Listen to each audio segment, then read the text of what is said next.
was something, wasn't it? What a show last night. What a atmosphere. Look, I know what the score was, but I don't know if you really went out for the game. Maybe you did. So you got a really nice sports coat too. I liked it. I met. I think I know where he got it too. I think I know the woman who sold it to him. He looked good. His team looked good. His guards are good, and we went into these last two games talking about how big it was for New Mexico, and they lost both of them, and it's telltale where they are right now. We'll get into that. The reception probably that you thought for the two last night. Typically, the PA announcer, Dylan Storm, does not announce the associate or assistant coaches. He did last night, and you certainly let people know how you feel. Boo! What's up, y'all? Happy Wednesday to you. It's your opening drive on 95.9 FM and AM 610, The Sports Animal, as well as ProView Networks. Jeff Siembieda, JJ Buck. Micah produces for you on the radio side. Jay Paul is here after the big El Dorado West Mesa game last night. He produces for you on the visual medium, ProView Networks. You can watch it worldwide. ProViewNetworks.com. You can go to our Facebook page, The OD in the AM. Entertaining last night. I just the whole atmosphere, the whole media circus. Nevada comes on the floor, and the horde of media that was there was like, are they going to move out of the way and let Nevada warm up and do layup lines and shoot? No, because not until Steve Alford. That whole media horde could care less that Nevada needed to warm up. They had to get their shot. It was what a crazy scene, huh? It's what I expected. I thought the atmosphere was good. The fans are ready to go. Far more boos than cheers. Yeah.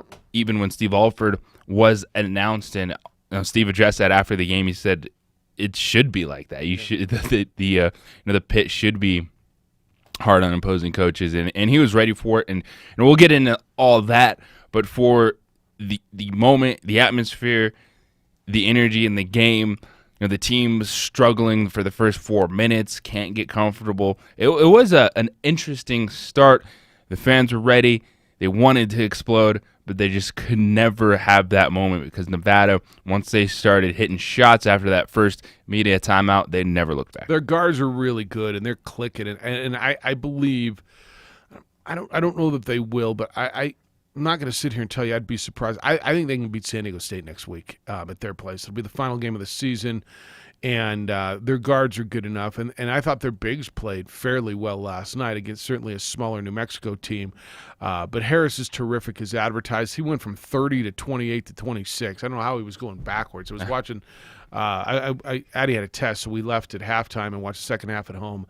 There he is, another 30-point game for her. Now he's got 28. Now he's got 20. I don't know. He went backwards, but yeah, somehow he went backwards on a final stat sheet. But for Jalen Harris, he didn't score in the first 4 minutes of the game. Not very few people did. Finished the first half with 18 points. Yeah, he is tremendous. He's the reason why you think they could beat San Diego State. If the Aztecs were not undefeated, there would be a legit conversation. Is it Malachi Flynn or Jalen Harris for Player of the Year in the Mountain West Conference? And I thought Lindsey Drew was terrific last night. He had 14 points, turned it over 5 times to go with 4 assists. But confidence in that wonky shot he has. Yeah, though, man. He's got back. He had the injury cost him a whole season.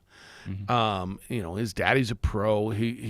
I like him, and then all of a sudden they're getting 3-point shots out of everywhere, right? Zane Meeks, the freshman who I heard was shooting 9% in the last few games, decides to find it from range because everybody finds it from range against New Mexico, and the final was 88-74.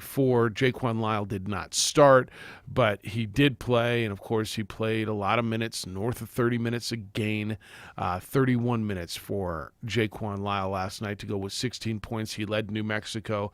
And why you asked Paul, we were after the game, why Jaquan did not start, and he said he'll keep that between him and Jaquan, which was okay. There's obviously something going on there.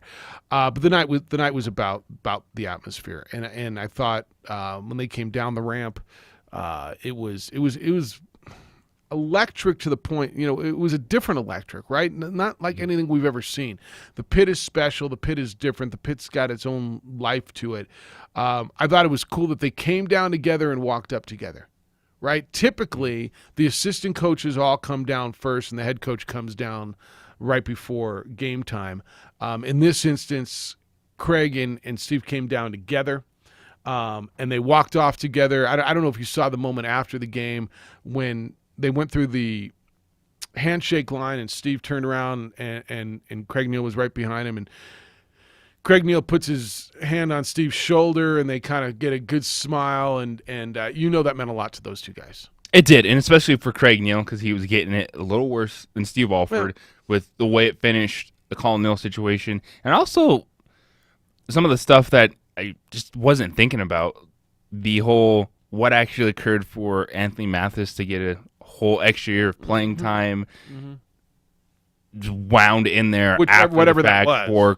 And it's so just so many different storylines coming out of it. But Steve addressed it after the game. He said there were moments where he just kind of had to take a step back, and so he'd be like, "Hey, Craig, get up, talk to the guys," and that's why you saw Craig Neal active, on his feet a lot more than you've seen before if you're watching a Nevada game, and Craig Neal on the sideline as an assistant coach. But Steve he was genuine that last night. It's the most comfortable I've ever seen him be in that media room post game, talking about his experiences at the University of New Mexico, what it meant to him, how much even just that lunch he had with former players and managers and people associated with the program who are still in the community.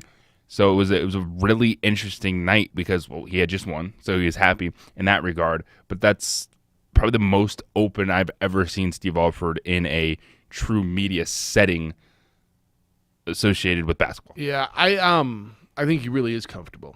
I think he's comfortable where he is. I got to spend a little time with him yesterday afternoon.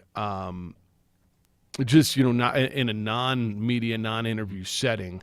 Over at the hotel, I went over and spent some time with Doug Knut, their athletic director, and Steve was there, and spent about 15 minutes with him and saw Craig for a short time. He's in a good place, man. And when he says he loves this place, like genuinely he does.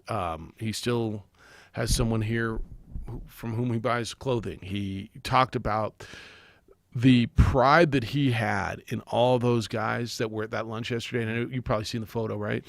All those guys who were still in New Mexico. He's like, it's just so cool how many of them stayed here. He says, because really Chad is the only one from here, but he was so happy how many are here in the community and working. And he talked about Jamal and Phil and J.R. Giddens, and it was really. He honestly does love this place. And I know people said, why did he leave? Well, you know why he left, and you would have too. But it was cool to see him back. And Craig was too, man. Craig was in a good place. Cullen's getting married. He's playing over in Germany. He said Cullen's getting married and the family's doing well. And it was just good to catch up with those guys. And yeah, it meant a lot to them. And it meant a lot to you as a program. And I know there's some of you who are probably sick of talking about the other team. Mm-hmm. But you're probably also sick of talking about your team right now. Yeah, unfortunately, Lobos were not able to respond to really change the conversation other than the great return of Steve Alford and his Wolfpack. Can I tell you what was way, way, way more bizarre than seeing those two guys on that bench? When I was down on the floor, and you were right there with me, and seeing Roman Martinez in that Nevada stuff, right? I mean, because warming up, get the guys ready. Yeah, because he came out for the game and he was wearing his suit, but before the game he was in shorts and in the blue Nevada gear and the Nevada basketball shirt. And here's a guy, and I went over and embraced and just talked to him real briefly, and he said one of the coolest things for him is he's just learning how to coach basketball from those two guys. Like what he's absorbing, what he's learning is so phenomenal. But of all of those scenes, like Corey Alford, I've seen in a suit on the UCLA bench for the last bunch of years. To see Roe in those colors, and a guy who I firmly believe is the most popular Lobo basketball player of the last decade. Is that fair? Because he's in the conversation. He's as popular. I'm really going to struggle to find a more popular one over the last decade, and to see him wearing those other colors. But all smiles and just an interesting night, man. It didn't go your way as far as the score, and I understand. But an interesting night. We'll get into the basketball, but really, really, I'm looking forward to hearing people's thoughts on what they thought in the pit last night, huh? What was the feeling?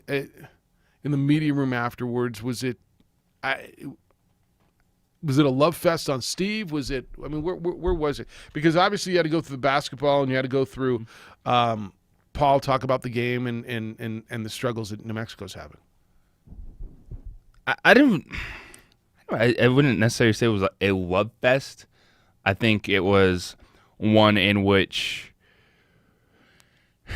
it was kind of Steve opened it up, and so they're just, I guess, comfortable. Like, I just go back to that. He was comfortable. He was answering questions on the time, coming back, what he did this week to prepare for this, and he said he leaned a lot just on his staff and to get the players ready.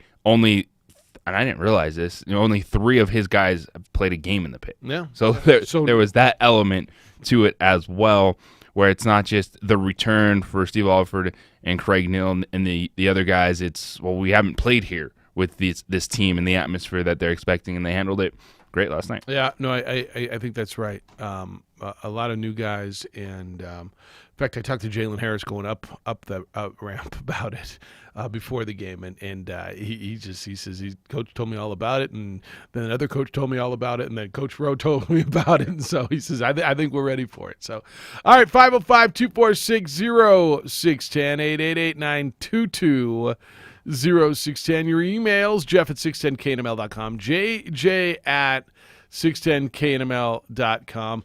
You can find JJ on the Twitter. It's _JJ Buck. On the Facebook, the OD in the AM. It's the opening drive. We're on ProView Networks at 95.9 FM and AM 610, the Sports Animal.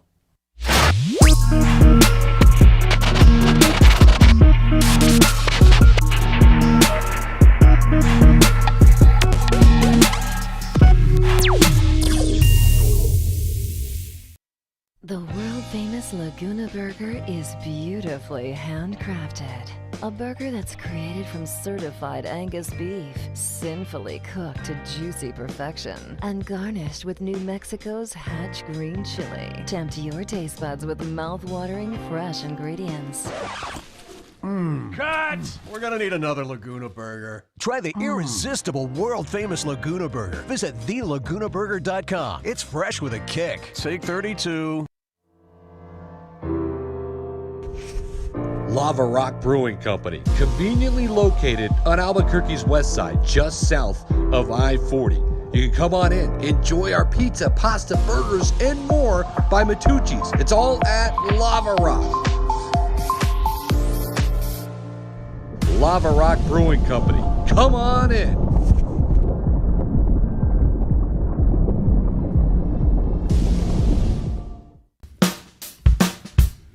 Well, I'm going to the frontier, walk up to the cashier, order up a root beer and a number 1. Cover it with green stuff, 1 scoop is not enough. Find a booth is real tough, back by the Duke.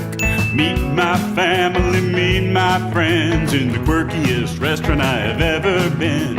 All of Albuquerque's favorite spot, it's the Frontier Restaurant.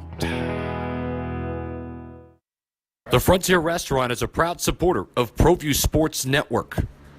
Don't sacrifice quality of flavor when you're in a hurry. Golden Pride offers ribs, fried chicken, green and red chili breakfast burritos, and Frontier Cinnabons. 4 great locations, or visit us online at goldenpride@abq.com. Golden Pride Barbecue Chicken and Ribs, proud supporter of ProView Sports Network. What is glamour? Frailty. What is desire? Diamonds. They say a life lived without passion is hardly worth living. Ma'am? Ma'am? Ma'am? Dang, this one made me feel all special.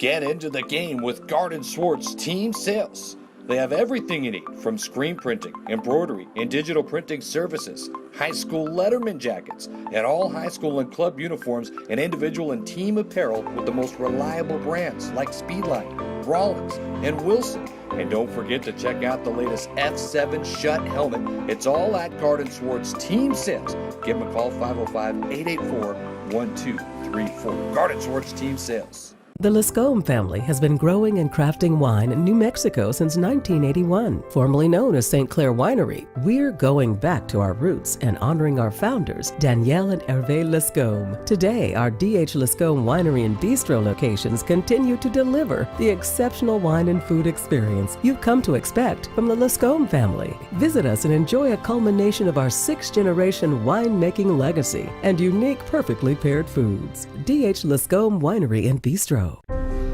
The New Mexico High School Coaches Association, established in 1941, is an organization of New Mexico's best and most professional interscholastic coaches. Coaches across work daily to help our student athletes excel in the classroom, on the field of play, and in our communities. Students that participate in interscholastic activities attain higher grades, higher graduation rates, and higher wages. Responsible for the North-South All-Star Games, statewide Coaches Award Program, and providing multiple professional development opportunities for New Mexico's coaches. Be a great coach by coaching beyond the game.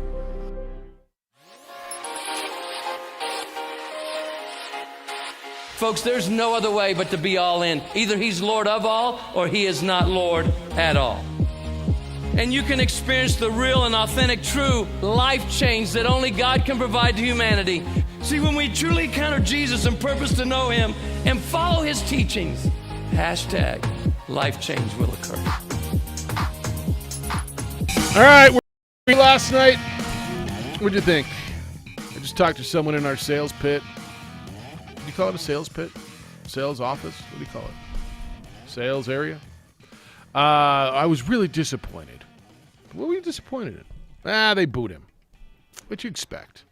And like Steve said, it's the pit. You don't give opposing coaches standing ovations. Addie was we were down on the floor and she was clapping, and I'm glad she clapped. She said, "Dad, those guys, they did a lot for Lobo basketball, right? I mean, that's what you told me." She's like, "It's kind of before my time, but," and I'm like, "Yeah," which is almost crazy in its own right that it's before someone's time. But do your thing. I told you yesterday, man. You be you. I never going to tell you how to be a fan. I'm not disappointed. I was a little surprised the amount of boos. Even for Alford. I knew Neil was coming for Neil. Sure. Like, you can say all you want. Like, he was here with Steve Alford. No, that's never going to change it for Craig now. But I agree. Like, it should be one where maybe you just go, "Oh, thank you," and then boom, you go at it. And Steve Alford acknowledged that after the game. He said you shouldn't be doing ovations for opposing coaches. It should be a loud, hard atmosphere to play in. So I have no problem with the overall reaction and those fans really trying to make a point. Because the first time in a long time they cheered for Paul Weir when he came down the ramp. Well, which was one of the things I thought was maybe cooler than all of it. Is that they cheered for Paul. And that happened first, right? He came down the ramp first, and he got a cheer, and when they announced him, he was cheered for. So that was one of those where you can't haze our pledges. Only we can haze our pledges. You know what I mean? That was one of those moments yesterday, and certainly as the game went on, it became a little different. But great coat, by the way, that Steve had. And if I think I know where he got it. I may have to go get one of those. That was a good-looking jacket. But if you were there, what'd you think? Then there's basketball last night. Jaquan Lyle didn't start. Sloppy first 4 or 5 minutes, right? I mean, just really sloppy. They jump out to, what was it, a 9-point halftime lead, I think is what it was. 44-35 at half. That's 9 points, yeah. And then they outscored you 44-39 the second half. 88-74 was the final number. And they win by 14 points. Spread was 1. There was whispers before the game that Jaquan wasn't playing, right? You hearing that on Media Row? And then he wasn't in the starting lineup. And I know you asked Paul Weir after the game why Jaquan didn't start. That's between him and me. On the post-game show, the assistant coach that came out, why am I forgetting his name? Help me real quick. was Dan McHale. Dan McHale. Thank you. Said that Jaquan opted to come off the bench. Now, I don't know if he opted to come off the bench as opposed to be in the starting lineup or opted to come off the bench as opposed to not play, but he opted is what he said. So, okay. However that is. He looked better offensively, looked a little more confident offensively, put up 14 shots, made 6 of them, committed 3 turnovers to go with a couple of assists, scored 16 points and led the way. I thought his offensive game was better than it had been. I think he's still looking over his shoulder when he throws a ball away or something like that. At some point, just go play basketball, right? I know it's easy to say when he's been taking the shots on social media and around town that he's been taking lately, and I'm sure that's tough. I'm sure it's not easy, but certainly I thought he played better offensively. Not great, but better. Yeah, he looked a little bit better overall, but there's something going on with Jaquan Lyle. That wasn't – when you ask a coach the reason for a lineup change, he says, I'll leave that between me and him. Right, that, obviously. Lyle didn't opt to come off the bench. So there's something weighing on him and the team the last couple of days. Yeah, he looked a little bit better, but they were still out of sorts. And that's the thing with this whole basketball team is finding that next level, being able to come together after everything that has happened. It just wasn't there. And Paul Ward talked about it, so did Keith McGee postgame. They were grinding for everything. They're working hard on possessions. Where there's some bad possessions in there, yes, but they couldn't turn the corner defensively. Nevada would just come down, hit big shots, move the basketball, and everything the Lobos did, they could never get back in the game. When they had their little spurt in the second half, they go on an 8-0 run to make it an 8-point game. Nevada calls a quick timeout, and they come out and boom! All of a sudden, it is a 12-point game for Nevada. So they answered every run. They were able to really get going at the end of the first half. The Lobos missed their final 7 shots of the first half. They went cold. And Alford addressed it, saying they wanted to turn the Lobos into a jump shooting team. They did. They kept them on the perimeter. Lobos got a little false sense of confidence early, and then when they fell behind, they were settling for even more jumpers. Never got Corey Manigault involved, and it was a long night offensively for New Mexico. Corey played a lot of minutes, 31 minutes, only had 6 shots to go with 3 rebounds and 3 points. And certainly, for you to be successful, you need more points out of him. As far as a jump shooting team, they put up 34 threes, only made 11 of them last night. And for the game, that's 32.4%. Just not going to get it done. Not very deep, obviously, and you know that. And this is what you got, man. This is your team. You got one team that looks like they're getting better and peaking as they get towards the end of the season. And I hate saying this, and was it Will Weber? Where did I read this yesterday? Another team. I think it was one of his tweets. You got one team that's just playing out the stretch and getting to the end of the season is what it felt like yesterday. No, there was a little bit of that.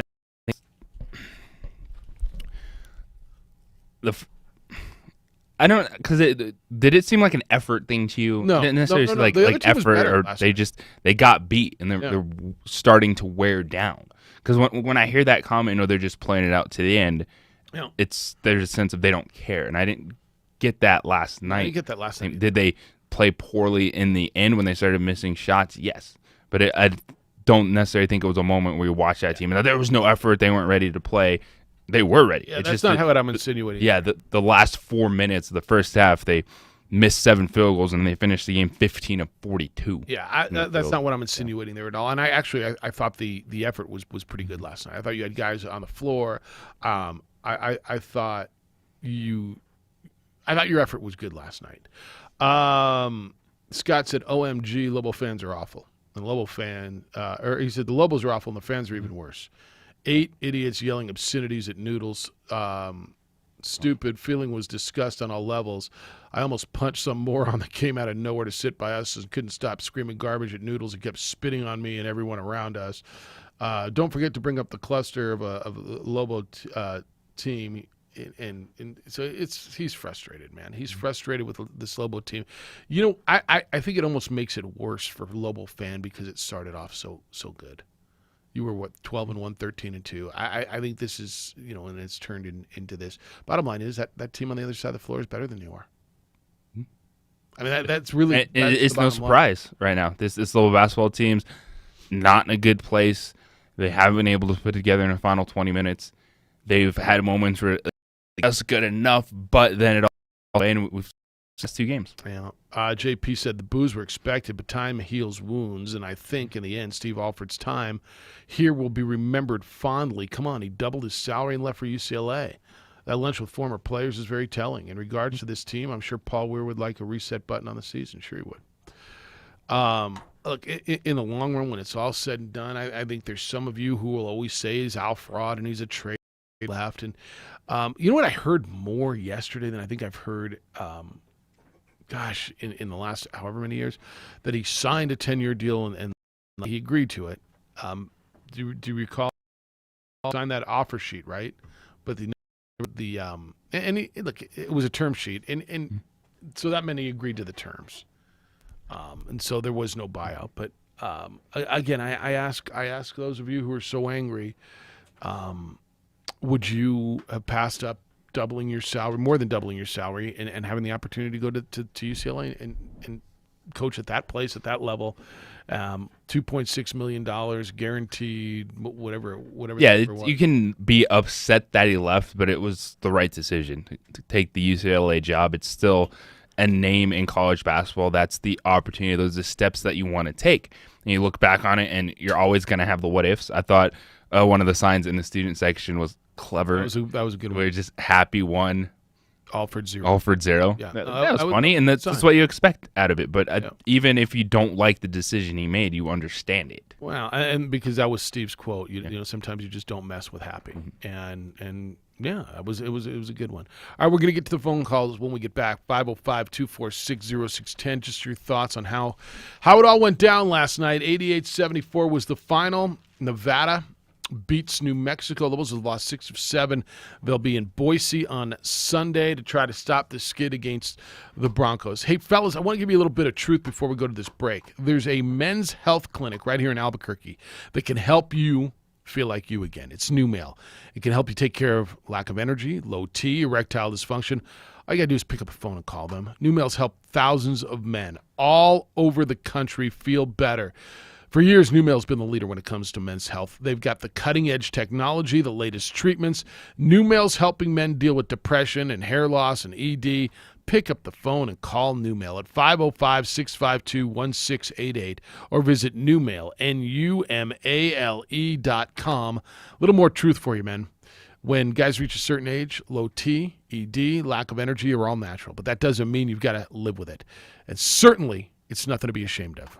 Call NuMale at 505-652-1688. The process is comfortable from the phone call to your very first visit to the treatment, and the results are real. Do yourself a favor. Take care of you. Call NuMale at 505-652-1688, 505-652-1688, or visit NuMale.com and feel better.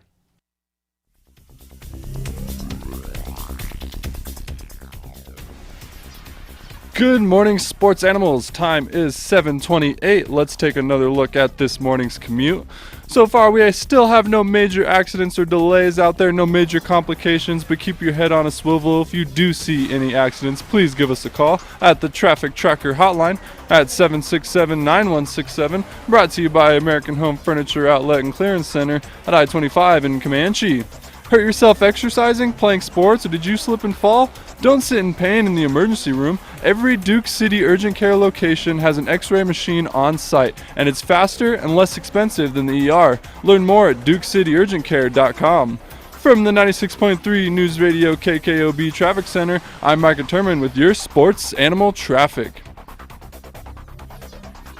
Because lives matter, results matter. $12.5 million settlement for a Glasheen, Vaez, and Inderman injury lawyer's client, resulting from a wrongful death company vehicle wreck. Call Glasheen, Vaez, and Inderman, 243-7200. Hi, it's me, your nose. I'm so congested. Use the Vicks Sidex nasal spray, would you? Mouth breather. Yeah, the Vicks Sidex nasal spray. Starts working in seconds and lasts for up to 12 hours. I can breathe again. Vicks Sinex nasal spray is incredible. I feel like a whole new nose. Oh, let's buy a new car so we can smell it. Oh, we're really breathing now. For nasal congestion relief, get Vicks Sinex and breathe freely fast. Use as directed. Sandia Resort and Casino invites you to get your green on during their annual Blarney Bash, March 13th at 8 p.m. You won't want to miss one of rock's most celebrated acts, Queensryche. Together with 80s female favorites, Vixen. Tickets are on sale now for only $45 at the Sandia Resort and Casino box office or online at sandiacasino.com. Blarney Bash, March 13th. Hey, it's Michael Carlisle. By now, you've probably seen commercials from national companies that promote 100% online mortgage loan with no human interaction. Don't fall for it. I suggest you call Ben Lucero at Indigo Mortgage instead. On the surface, an online mortgage loan might sound easy, but applying for a mortgage isn't like buying a new pair of shoes. You're a real person making a real decision on the biggest financial transaction of your life. You gotta ask, is the real person for the 100% online lenders for the benefit of you, the consumer, or for them, the company? Mortgages are very complex and more than just plugging numbers in and locking in a rate. You might have questions, and have a friendly, caring professional is the only way to get the answers you need. You're not a transaction, you're a person. Nobody cares more about your mortgage loan than Ben Lucero and his team at Indigo Mortgage. Call them at 836-5700 or visit them at indigomortgage.net. A local lender who wants what's best for you, 836-5700. NMLS 188348. When Allstate agents and employees go to work every day, their number one priority is protecting what matters most to you. For military veterans, that instinct to protect also comes naturally. No wonder thousands of veterans build good careers with Allstate. And now, Allstate is ranked the number one employer on the 2020 Military Friendly Employers list. You're in good hands with Allstate. For career opportunities or to get a quote, contact Allstate today. Allstate Fire and Casualty Insurance Company and Affiliates, Northbrook, Illinois. Prescription products require an online physician consultation and are only available if the physician determines a prescription is appropriate. Subscription required. See website for full details and important safety information. Hey guys, good news. The outrageously expensive little blue pill is now generic, which means you can get the prescription medication to treat ED at affordable prices. And Hims makes it extra affordable. You pay just $30 for a month's supply. And right now, get your first online doctor's visit totally free when you go to forhims.com/joy. That's right, free. Zero copay, no expensive appointments, no awkward face-to-face conversations to get your prescription. Hims connects you to doctors online who can evaluate you and, if appropriate, prescribe your ED medication. And a pharmacy sends it right to your door. Hims makes it affordable, private, and incredibly easy. Nobody likes dealing with ED. Now, thanks to Hims, nobody has to. And that's really good news. To start your free online visit, you need to go to this exclusive address, forhims.com/joy. That's forhims.com/joy for your free online visit. forhims.com/joy. The Dan Patrick Show, today at 95.9 FM and AM 610, the Sports Animal. Lady Lobos go tonight. They're in Reno at the Lawler Events Center, 7 o'clock here on The Sports Animal. Josh Sushan will crack the microphone from Albertsons Radio Row in Reno, Nevada. Ladies with a big win on the road in Nevada earlier this week. Well, I guess last week, Saturday in Las Vegas, a place that they so rarely win. Looking to make it a couple in a row in the Silver State. Everybody's there. Trump's going to be there. Bernie is there. They got the big caucus going on there, and the ladies are there as well. 505-246-0610. That's where we are today. 888-922-0610. Jeff Siembieda, JJ Buck. Micah's producing for you on the radio side. J. Paul producing for you over on ProView Networks. Feel free to tune in, watch the show. Go to ProViewNetworks.com. You can go to our Facebook page, The OD in the AM, and you can take a look at handsome young JJ Buck. You look good, man. On TV the other day. Is that a new suit you got or a new tie combo? I've had it for a couple months. Good look. Not Steve Alford. No, that was pretty good. Yeah, that was quality. All right, what you think of yesterday? I got emails and I want to hear from you. Good morning, OD. It starts out with Jason. Okay, with the Nevada game and the return of the greatest coach to walk the Lobo bench in the rearview mirror, I want to ask this question, but let me give context. In 52 years of Lobo basketball, Lobo Hoops has 0 second weekend appearances in the NCAA tournament. 15 overall NCAAs, and Alfred has 3 NCAAs in 6 years. So even the best of times, Lobo Hoops only goes to the tournament half of the time. The narrative in this market is the program is great and the conference needs UNM to be good. My question is this, he says. Is the Paul Weir experience at UNM the new normal for Lobo Hoops? Weir did warn Lobo fan early in the season by saying relax and enjoy the journey. Maybe he saw this as a possibility, not as good as the fan base thinks it is. We know Lobo fans' expectations are out of whack with this program. It is what it is. The true ceiling, the true level of average from this program. 5 NCAA appearances in this decade is not greatness. In fact, it's pedestrian. There are a lot of average programs who have similar, if not better, overall metrics. Crimson Jason. P.S. I remember hearing the Big 12 needs Texas to be good, to be relevant in every sport. Texas has been pretty average, but yet the Big 12 has had finalists in football and basketball, so the notion the conference needs UNM to be good is hogwash made up by UNM homers. What do you take from that? Does this league need UNM to be good? I think the league's better when UNM's good. The league is better when UNM and UNLV are playing well, but Utah State's shown they can carry it when they're having a good season, as they did last year. The leagues will always go on. Can the Big 12 be better if Texas is good? Yes, but it's not going to die. To the other points, I think, well, what expectations is he talking about? A team that's going to the Sweet 16 every year? Because that talk has not been around for a little while. Last couple of years, no one has talked about second week in the NCAA tournament. But to sit here and say that expecting to compete for at least regular season conference titles or to be a contender in Vegas is unrealistic is wrong. That should absolutely be a year in and year out thing at the University of New Mexico. And it would have been if Carlton Bragg and J.J. Caldwell were still members of this basketball team. But they're not, so it's not. And so, these 7th, 8th, 9th place finishes are going to get really, really, well, they are. Well, it doesn't change what happens at the end of the year, but they were on track to be that team. They were. They absolutely were. And then all ish hit the fan. Yeah. Ray, good morning. How you living?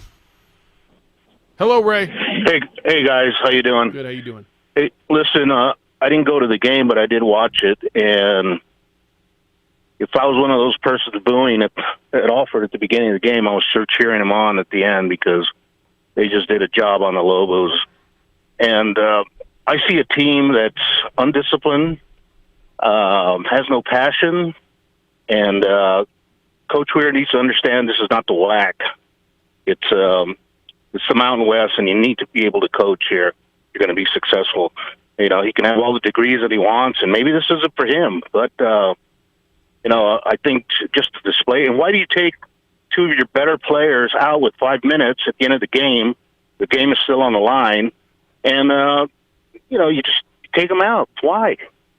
Yeah, I don't understand. Well, Thanks, guys. Yeah, all right, Ray. What do you think? I wasn't as critical, I don't think, of the 5 minutes, the last 5 minutes yesterday, as I asked the questions on the Vegas game on Saturday, right? About lineups, do with personnel towards the end of the game. And I don't know what he was talking about specifically. Okay.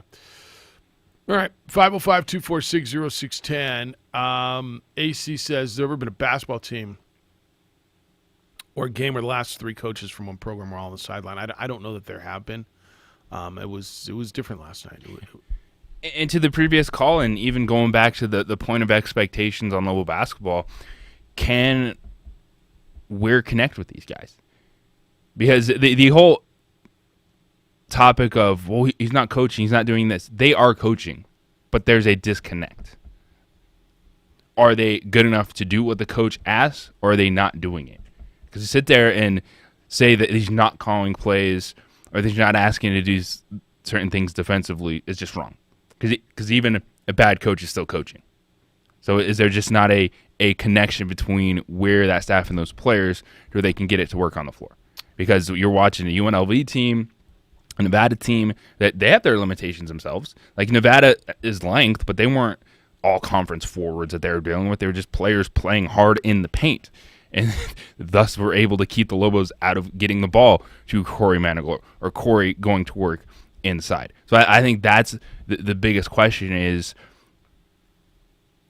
it just this group of players and everything they've gone through, and then you hit the reset button one more time this offseason and see what happens, or is it something that he can't come back from? I'm not certain. John's got a totally different take on this. Not very happy with you or me. Why? He says, why the time justifying all fraud, ALFRAUD. All fraud's leaving. Didn't he leave Iowa before getting run off? He got a chance to revive his career here and then left while stating it's UCLA, man. While chanclas say you'd leave too, man. Remember, he got the chance here and was welcomed and played very well considering the level of the economy, and paid very well considering the level of the economy here in New Mexico. I'm sure he could have revived his career somewhere else, but he didn't.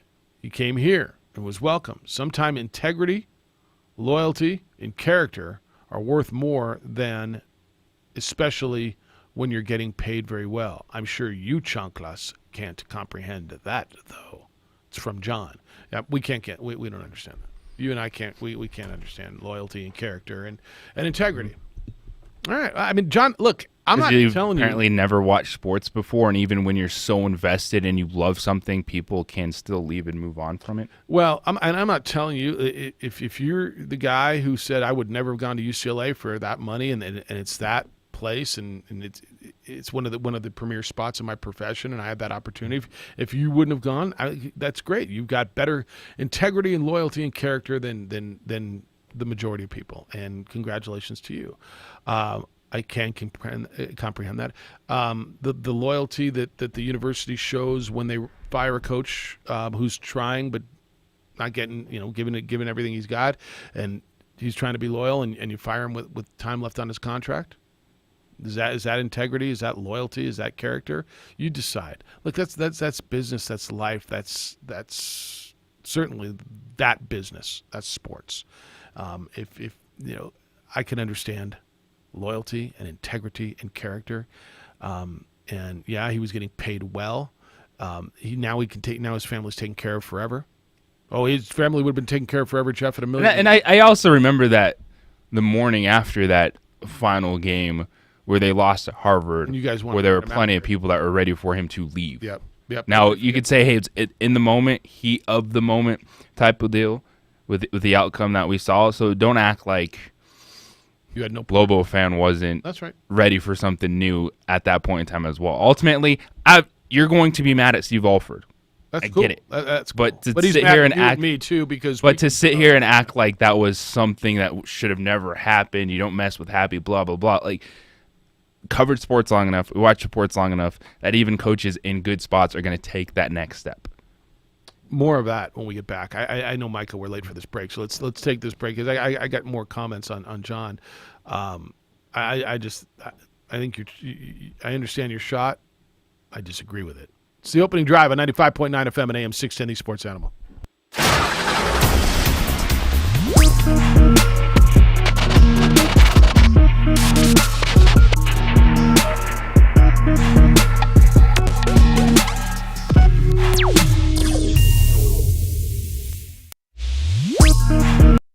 The world-famous Laguna Burger is beautifully handcrafted. A burger that's created from certified Angus beef, sinfully cooked to juicy perfection, and garnished with New Mexico's Hatch green chili. Tempt your taste buds with mouth-watering fresh ingredients. Cut! We're gonna need another Laguna Burger. Try the irresistible, world-famous Laguna Burger. Visit thelagunaburger.com. It's fresh with a kick. Take 32.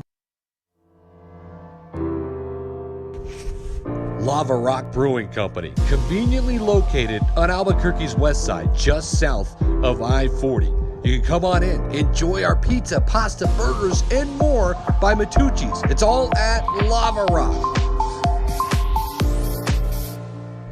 Lava Rock Brewing Company. Come on in.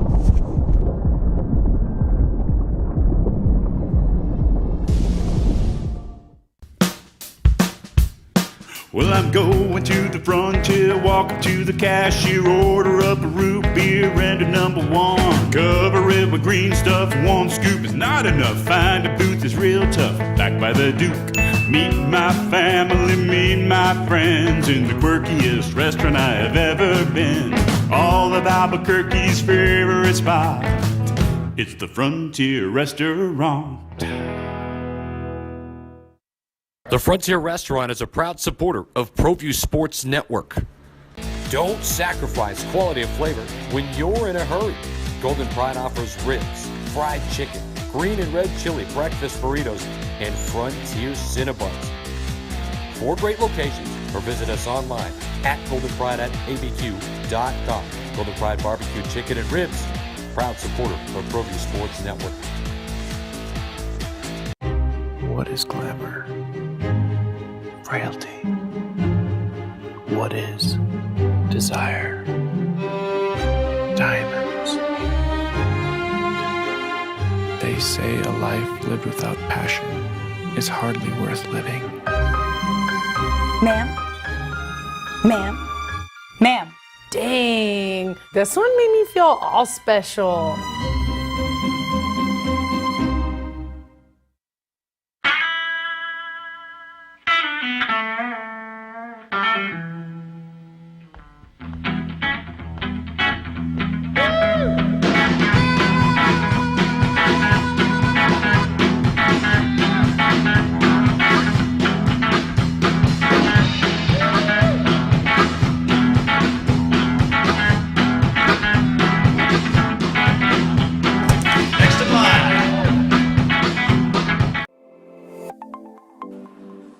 Get into the game with Garden Swartz Team Sales. They have everything you need, from screen printing, embroidery, and digital printing services, high school letterman jackets, and all high school and club uniforms, and individual and team apparel with the most reliable brands like Speedline, Rollins, and Wilson. And don't forget to check out the latest F7 Shut helmet. It's all at Garden Swartz Team Sales. Give them a call, 505-884-1234. Garden Swartz Team Sales.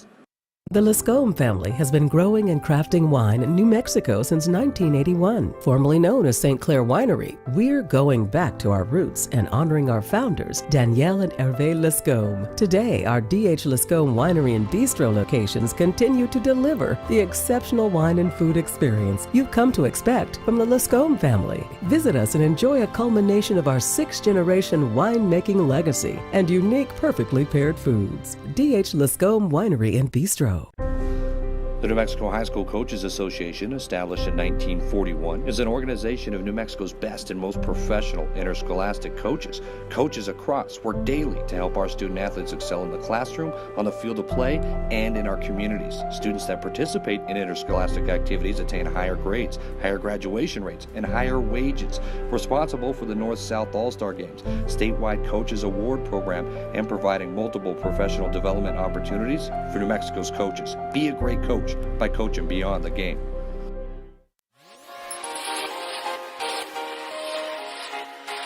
Folks, there's no other way but to be all in. Either he's Lord of all or he is not Lord at all.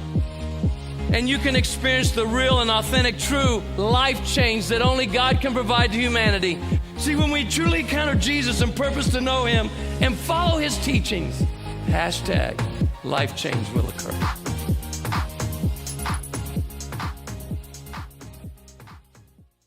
Sadie's is a proud supporter of New Mexico high school sports and athletics, and we here at ProView Networks would like to thank Sadie's for their continued support in helping us bring you all of your New Mexico high school sports coverage.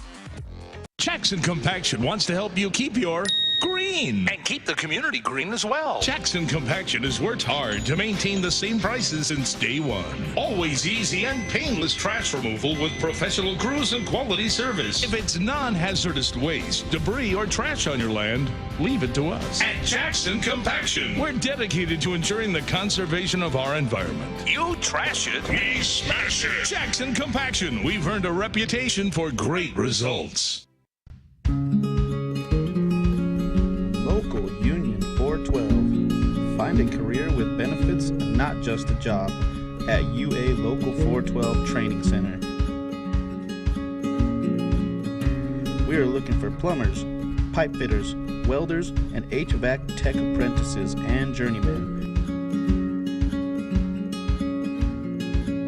call 505-256-9257. Local. Blues last night, 88-74. Next up, they'll be in Boise on Sunday. It is a Sunday game. Wah, wah, wah. Let's go to the phones. 505-246-0. Is that like the guy I know? Really?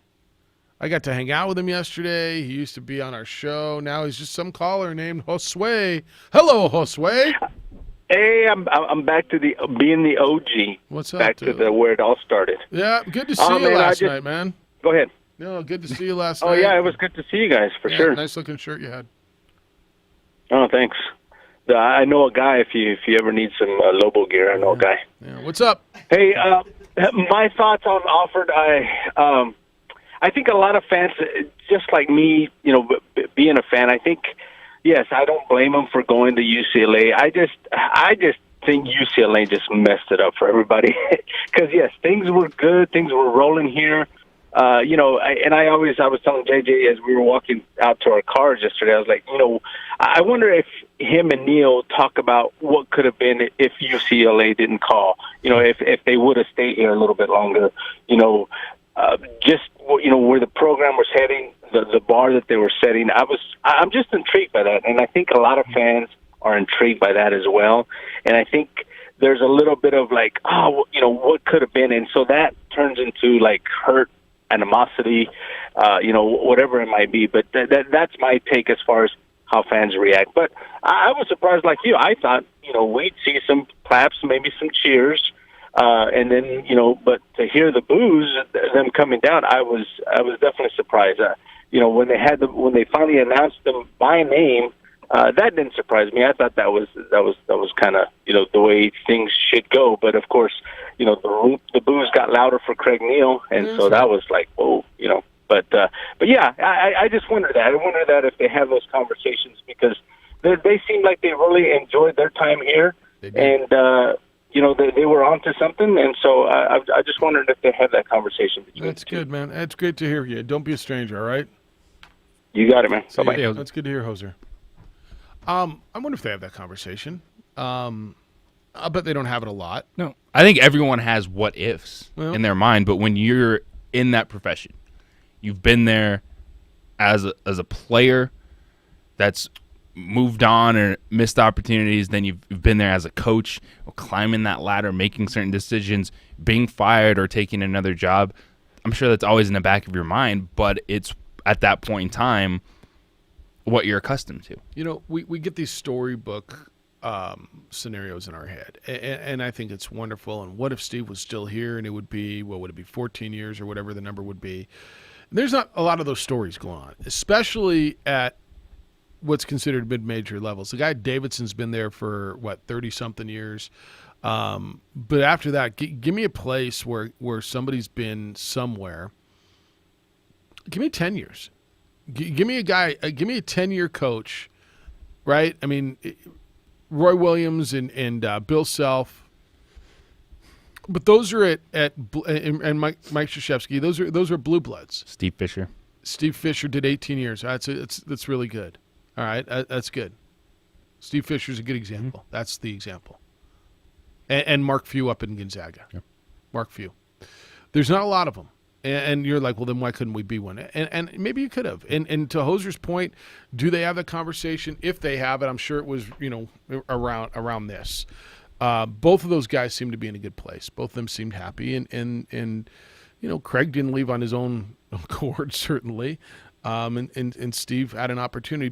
Just back to John's whole email and the whole you chunkless don't understand loyalty and integrity and character.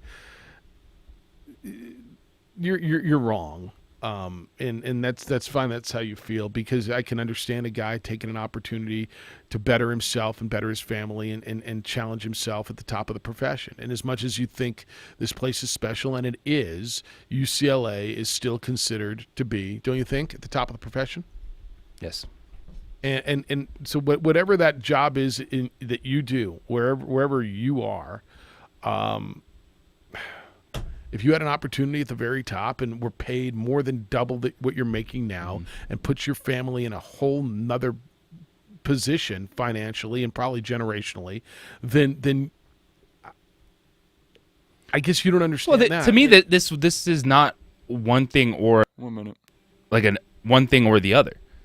Like you can be upset. That email it was. Yeah, to that point. And but accusing you of me of not understanding you it. can be upset at Steve Alford and not like his decision, but also, aside from that email, like understand it, because in this sports world that we talk about on a daily basis, that we cover from coaches to players, we understand the movement within it, and that was a step in the sports world outside of the bubble, which you love and you're invested in. Yeah, I think all that's right. All right, we're going back to phones when we come back. 505-246-0610. It's yours today. Tommy, looking forward to hear what you had to say. If you were 30 last night or just watched it, what'd you think? What was your impression of watching the whole thing go down yesterday? It was surreal. It was a different night. It was a special night. It would have been more special if your team won. I got that part. 15. That nostalgia is over. Where are you with it? It's the opening drive. Jeff, JJ, Hoser, and J. Paul on 95.9 FM at AM 610, the Sports Animal.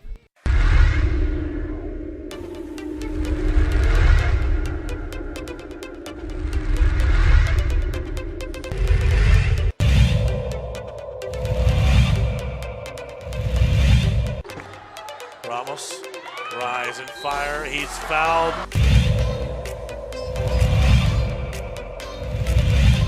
You know, he used to coach for Del Norte. And here's Voss all the way with the finish. He'll get the behind the back of the dribble. Trying to go up with the right hand. He changed hands in midair and hot it, sent it away.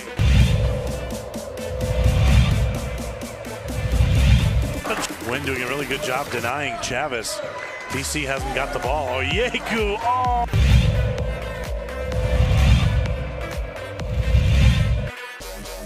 Working against Watson. Oh, look at the spin move.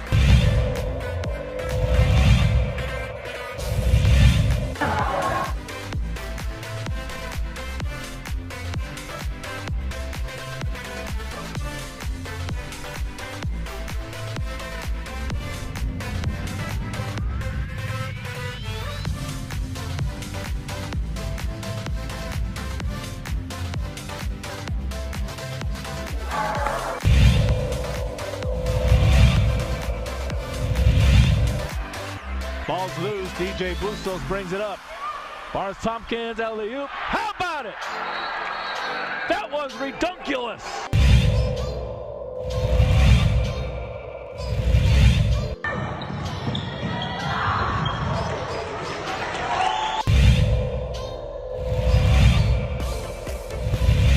Turnover. Cable to the big fella might try to jam one home.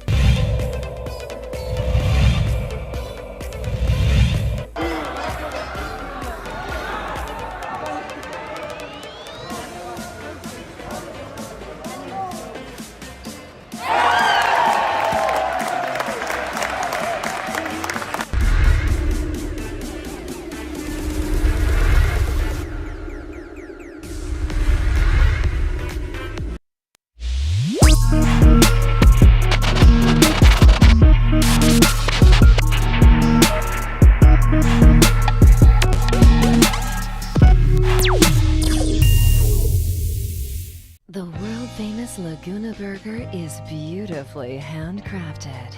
A burger that's created from certified Angus beef, sinfully cooked to juicy perfection, and garnished with New Mexico's Hatch green chili. Tempt your taste buds with mouth-watering fresh ingredients. Cut! We're gonna need another Laguna Burger. Try the irresistible world-famous Laguna Burger. Visit thelagunaburger.com. It's fresh with a kick. Take 32. Lava Rock Brewing Company, conveniently located on Albuquerque's west side, just south of I-40. You can come on in, enjoy our pizza, pasta, burgers, and more by Matucci's. It's all at Lava Rock. Lava Rock Brewing Company, come on in.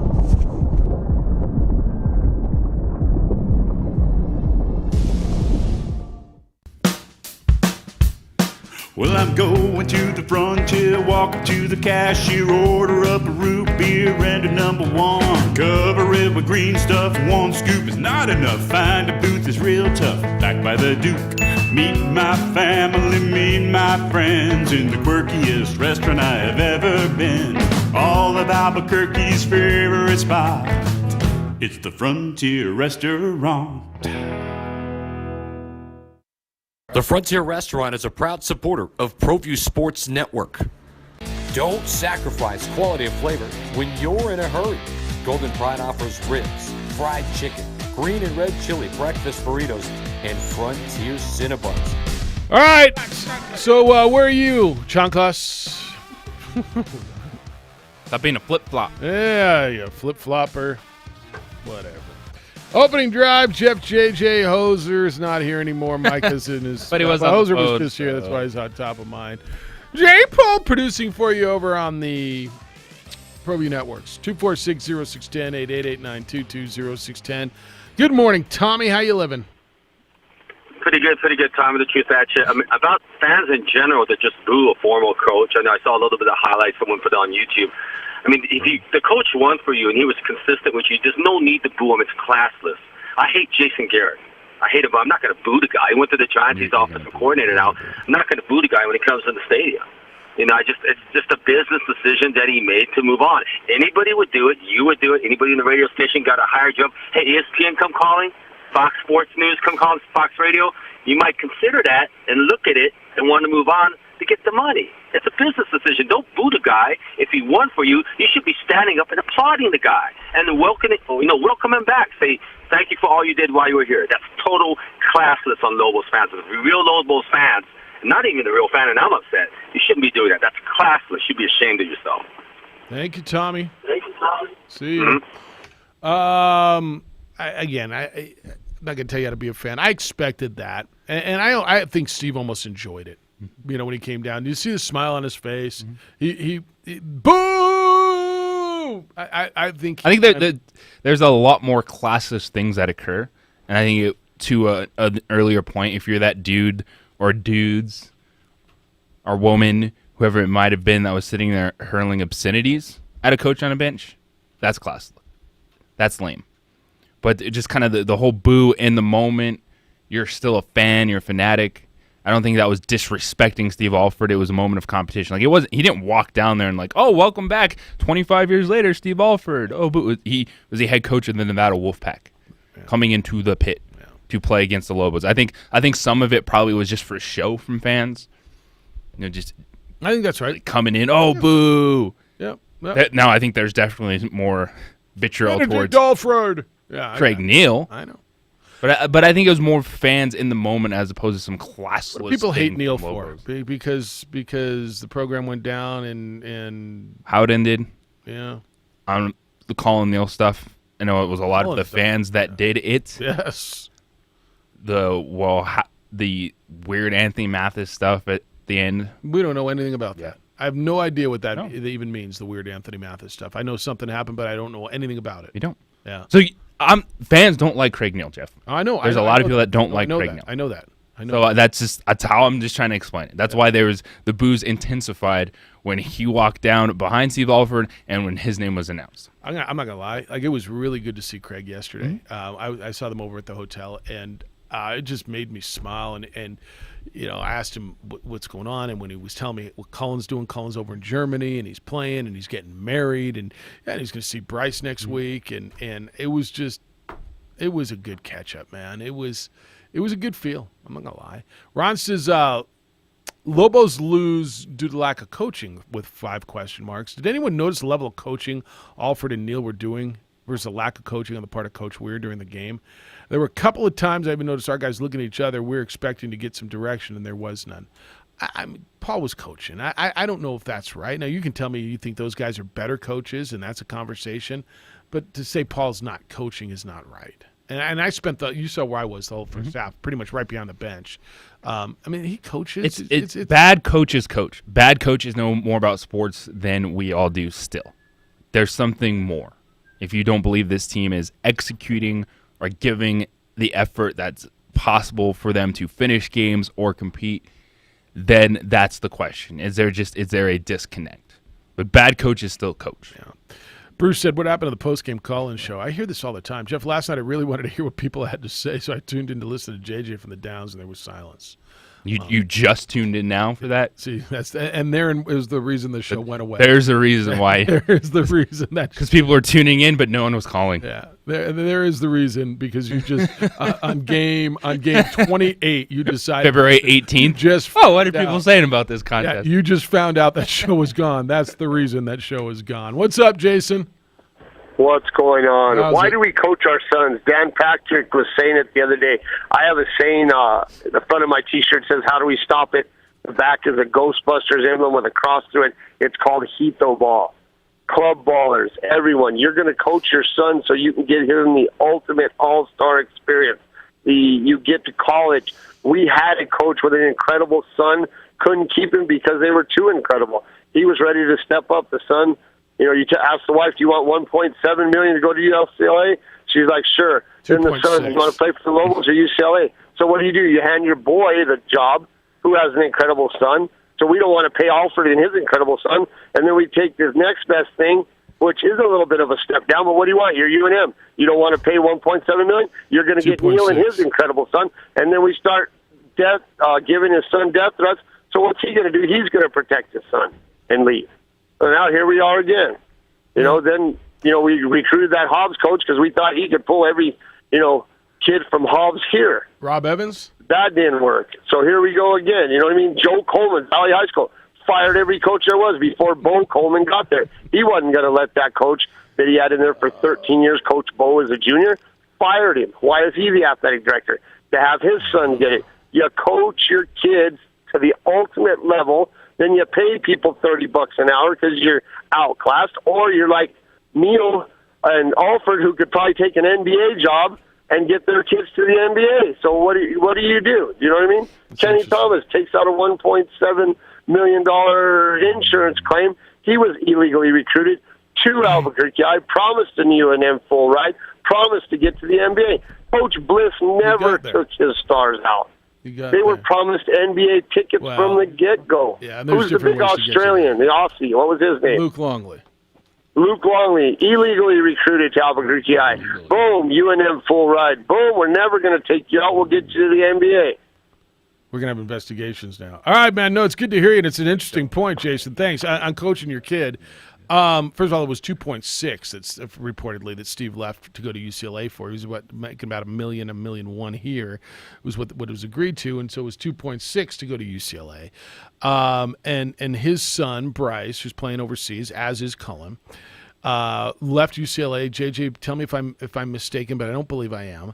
As the second leading scorer in the history of UCLA, correct? He had a pretty good career. It's a pretty good program at UCLA. Yeah, it's interesting how things play out. 505-246-0610. Jason says, I'm sorry, Bill says, monument to mediocrity. Jeff, Jason, let me borrow this name for the place across the street where they tip off in about a month. Do you think, this is a baseball stadium. Do you think Brutus will let me borrow Mr. Rogers? After that game last night, where fans were leaving University Arena with their heads down, shoulders hunched, I think they're done with Mr. Rogers. I'm struggling so much with this because Paul's responsible for the program, right? Mm-hmm. And he took a chance and he recruited some players and it didn't work out. You and I are in full agreement, I believe, that this team, full complement, was going to compete for the number 2 seed in this league, correct? Yes.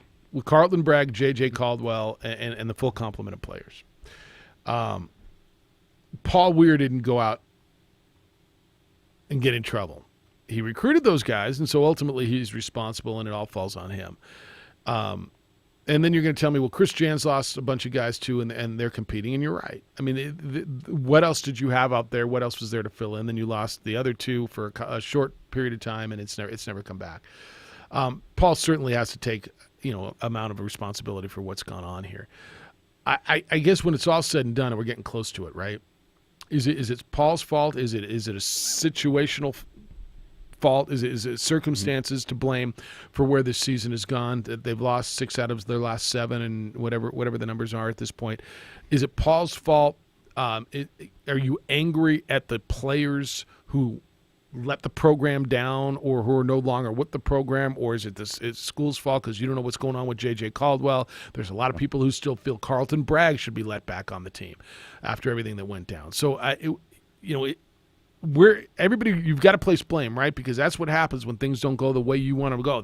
It's got to be someone's fault. Somebody's got to pay the price. Somebody's job's got to happen. This is it's a hard one to assess. Can the man? Is it all his fault when he's not playing with full deck here? Mm-hmm. He's going to get the majority of it. Yep. And as you just said, the ownership of the situation, even if he wasn't the one making those decisions, the players that he brought in. And Carlton Bragg and J.J. Caldwell, if this was their first destination, I would assume both would still be playing basketball right now. But with it being second, third chances in some cases, second, third school, it was a situation where they, boom, just came down. This is the hard line. And by the way, Carlton Bragg came back. Like that's right. So that was like right. chance number 4. It felt like for Carlton. So there's number 2. So even if he didn't do anything wrong, there was just so much that was built up, and that's unfortunate. If this is the case, if his blood alcohol level, I know he didn't take the breathalyzer test, so that's why he was arrested. But if he was clean there, and it's just your head starts spinning, but it's because everything else built up. There was so much noise, and then there was another one, and another one, and another one, with all the things that were going wrong off the court for this basketball team. All right, 246-0610, 888-922-0610. Keep them coming. Jeff, JJ, Micah, J-Pull, we're here for you today. We're on ProView Networks. You can watch the show worldwide on ProViewNetworks.com. We're on our Facebook page, the OD and the AM.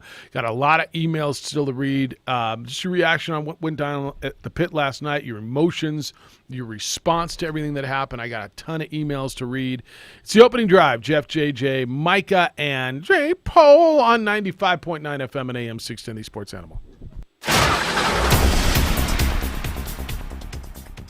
Good morning, sports animals. Time is 8:12. Let's take another look at that commute. So far, we've got an accident northbound Coors. That one's going to be approaching Paseo, so expect some delays in that area. And we also have an accident at Coors and Redlands with north and southbound delays there. And if you do see any other accidents, please give us a call at the Traffic Tracker hotline at 767-9167, brought to you by American Home Furniture Outlet and Clearance Center at I-25 in Comanche. From the 96.3 News Radio KKOB Traffic Center, I'm Micah Turman with your Sports Animal Traffic. The king of sports talk radio, Jim Rome. If you don't say that you've been listening to me for 20 years, I say to you that is like maybe the stupidest thing I've ever heard. The Jim Rome Show, weekdays at 10. But it's really hard for me to say that, Broham, when you disarm me by saying, hey, Rome, great show, you're a good dude, I've been listening for 20 years. How do I then respond by saying, that's the stupidest idea I think I've ever heard? 95.9 FM and AM 610, the Sports Animal. Doesn't it seem like things are always getting more expensive? Groceries, the rent, even utilities. Cost of living is up, but Allstate can help lower your cost of driving. With new lower auto rates, you get the same high-quality coverage and hands-on expertise from a local Allstate agent. Now, with new lower rates, you're in good hands with Allstate. If you haven't quoted Allstate lately, it's the perfect time. Get a quote today. Subject to terms, conditions, and availability. Savings vary. Allstate Fire and Casualty Insurance Company and Affiliates, Northbrook, Illinois. Sweet and salty bars from Nature Valley are a perfect combination of sweet and salty. So take a moment for yourself out here. You deserve every last bite. Nature Valley Sweet and Salty Bars. Now available in minis. Coming to Isleta. The Commodores, February 28th. Vicki Lawrence and Mama, Sunday, March 22nd. Plus Dwight Yoakam, March Badness, Josh Turner, and Night Ranger. Tickets at Isleta.com. Isleta Resort and Casino, where the fun begins. Ron Peterson Firearms is the Southwest premier dealer in antique and modern firearms. No matter what type of gun you're looking to buy or sell, Ron Peterson Firearms is the place to go. They have everything collectors and sportsmen need to customize their weapons and keep them fully loaded. Ron Peterson Firearms has been in business for over 50 years, offering one of the largest selections of new and used firearms and modern firearms accessories and ammunition. See for yourself why Ron Peterson Firearms is the most trusted gun shop in New Mexico, located in the historic Nob Hill District on Central just east of Washington. It may not be stomach issues. For me, it's intense gas, or pain, or diarrhea, sometimes all at once, over and over. I spent years with the symptoms, but could never figure it out. No matter what I did, they never went away. So I decided to break it down for my doctor and get really specific about my symptoms. We discovered that exocrine pancreatic insufficiency, or EPI, may be the reason for my stomach issues. EPI is caused by my pancreas. It leads to diarrhea, gas, bloating, stomach pain, unexplained weight loss, and oily stools. The symptoms just don't go away. But EPI can show up with even one symptom. The good news? EPI is manageable. But to get to the right diagnosis, you have to break it down for your doctor and get specific about the severity of your symptoms. Visit identifyepi.com to learn more and use the symptom checker to help change the conversation with your doctor. Brought to you by AbbVie. That's the sound of NyQuil Severe hard at work. NyQuil Severe is the best sleep with a cold medicine. No tossing and turning, just rest and recovery. So you're ready to take on tomorrow. For powerful relief of your worst cold and flu symptoms, try NyQuil Severe. The nighttime sniffling, sneezing, coughing, aching, stuffy head, best sleep with a cold? Medicine. Use as directed. Keep out of reach of children. TJ Trout here, and are you up for the New Mexico Trout Challenge? Every angler that competes the challenge gets a Trout Challenge coin, bragging rights, and their name in the New Mexico Trout Challenge Hall of Fame. For more information, go to the New Mexico Department of Game and Fish website. Albuquerque's Lobo Station, 95.9 FM and AM 610, the sports animal. All right, for the record, I know sometimes I mumble out of my lower crevice. Bryce Alford left UCLA as the 5th leading scorer in program history, behind guys like Don McClain, Kareem Abdul-Jabbar, Jason Capono, and Reggie Miller. First in all-time three-pointers, though, at UCLA. All right? Just make sure I want to get the record straight. Jeff, JJ, Micah, and Jane Paul, 246-0610, 888-922-0610. I got stuff coming in on the text, on the email. Robert said, I watched the game, and I really think the difference is coaching. Alford identified that he was going to turn our team into a jump shot team, and it was. Paul Weir had to identify that. There's only one player on that team, and we needed to shut down number 2. I'm sick of watching uncontested layups. We needed to make a statement and double and be physical on number 2 and make him earn it. The defense is a joke. No one's physical. At the beginning of the second half, I looked at the bench, and it looked like 10, 50-year-olds looking onto the court. We looked tired and beat. No one was smiling and clapping. Looked like a team that was done for the year. I didn't think effort was the issue last night. And maybe on the bench, you're getting beat and you're sick of getting beat. Well, I'll give you this. Facial expressions, body time language. and place to smile on the bench. No, time and place. Yeah, and they got hammered for that the other day. So pregame, I thought just there was a look of body language was like almost like concern to me. It wasn't, a little swagger, cocky. It was like, damn, something's going on. And I don't know what was going on with Jaquan. He didn't start the game. Coach said after the game, that's between him and me. Another coach said that was his decision. Jaquan doesn't seem like the guy that decided, maybe it's best for me to come up. But maybe, whatever. If he decided to come off the bench instead of not play, maybe that was a decision. Yeah. But obviously, when your head coach says that's just between him and me, it's more than just a basketball decision. It wasn't, I wanted to change up the lineup, so I'm going to give him a different look. That is what you can read from that comment post game. Hard to read that. No, you can read that with Braille. Yeah, that's what happened. And this Lobo basketball team, you can question the coaching, you can question the effort, because they're not clicking. They're a team that is beat down that will do just enough at times, but then can't finish. And that was really the story of the first half. They're hitting some shots, they're playing, but they couldn't turn the tide defensively. And we've seen it game in and game out.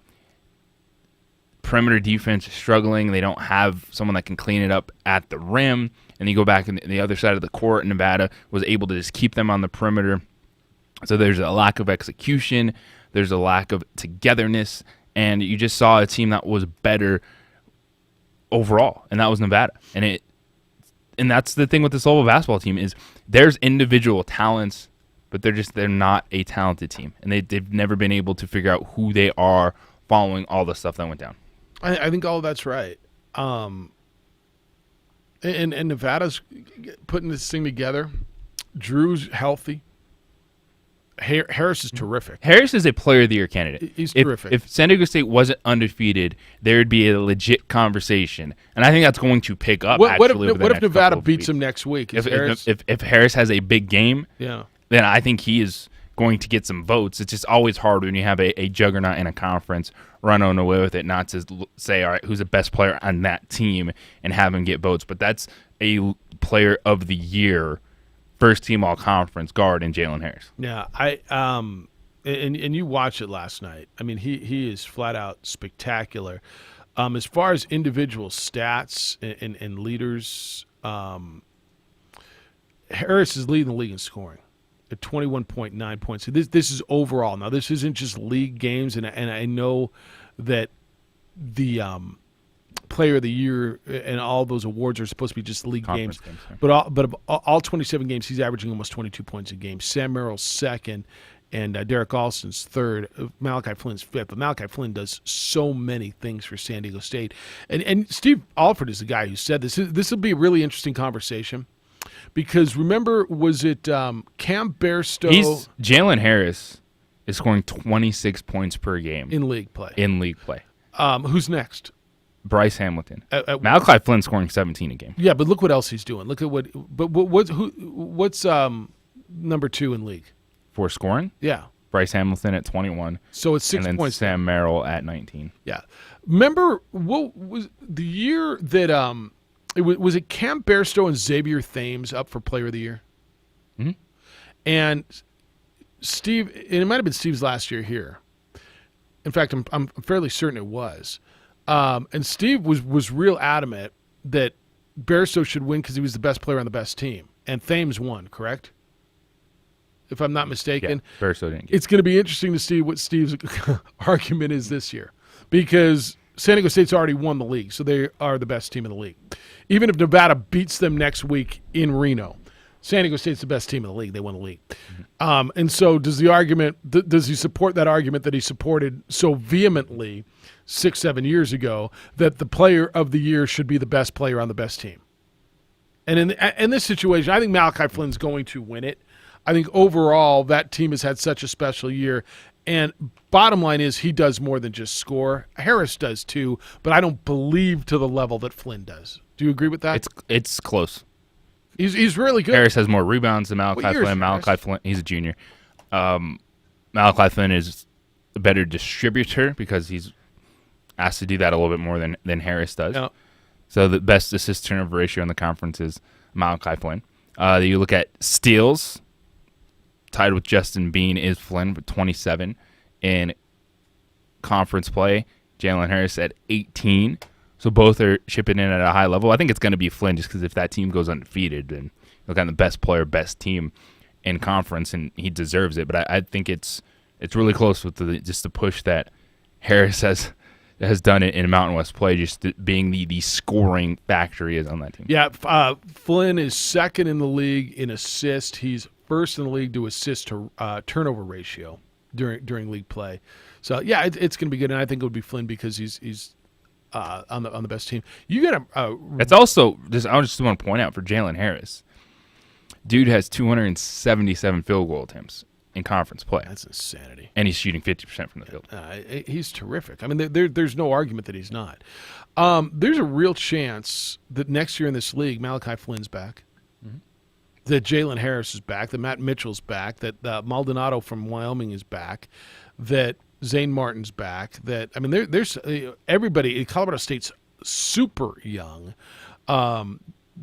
Alston back next year? He's a pro now, right? He's done. Does he go? It might be a senior. Yeah, and even if he isn't, it might be time for him. I don't know. Jessup, I believe, is a senior. Bryce Hamilton's back, right? At UNLV. You got some really good players that potentially are back in this league next year if everything stays together. Robert, good morning. Hey, how you doing? Good, Robert. I wanted to clarify that Player of the Year comments you guys were making. Cam Bairstow was under consideration for Player of the Year with Craig Neal as the head coach, so he must have been talking about. Was it Kendall the year before? No, it was when I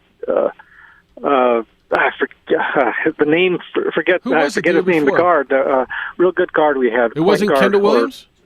Yeah, Kendall Williams. Yeah. Sorry about that. I think that's right. I think that's right. Kendall Williams had that real great year, and Kendall Williams hit that 46 points against Colorado State. Yeah. That kind of solidified. That's when he was talking about the best player on the because I best think team. Cam won it the next year. No, Cam didn't win it because we took second. Okay. So Cam Bairstow was real good, but that was the first year of Craig Neal. Okay. But that was the conversation that it was Kendall and Xavier Thames, right? I believe. I'll find it for you during the break. Yeah. But it was Kendall and them, and I think Kendall. I know Kendall won it one year. The year he scored the 46 against Colorado State. It might have been the final year, or that might be the year you're thinking of. So right, I'll go back and find it. All right, man. Thank you. Appreciate it. So Kendall won it in 2012-13. The next year it was Xavier Thames, and Cam Bairstow was in that conversation. So that was the conversation, right? All right, 2013-14, it was Xavier Thames, the Aztecs, that won it. All right. So 505. Yeah, that's Xavier Thames in 13-14. And what was Steve's last year? It was 12-13? Yeah. All right. So that was the Kendall Williams year. And that's what Kendall did with. Jamal Franklin was the year before. Mm-hmm. Who was up with Jamal Franklin? Maybe that was the conversation. But anyway, remember the conversation, and it'll be interesting to see where it goes from that. All right, I'll get back to the phones when we come back. Hey, no one does home equity loans and lines of credit. Like Kirtland Federal Credit Union, home equity is the value in your home.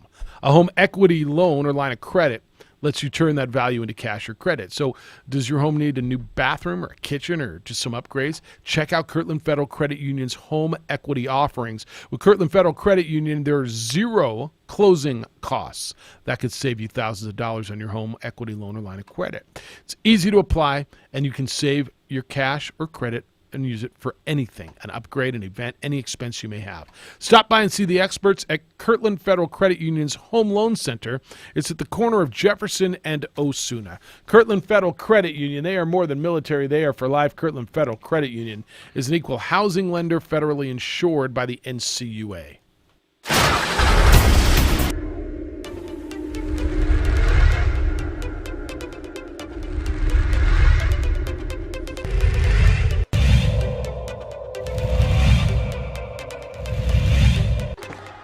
Ramos, rise and fire. He's fouled.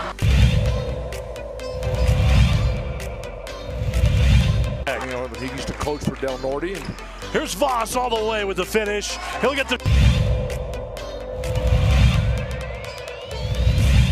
the back of the dribble.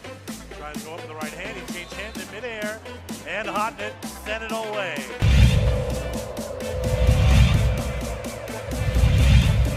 Wynn doing a really good job denying Chavez. DC hasn't got the ball. Oh, Yeku! Oh!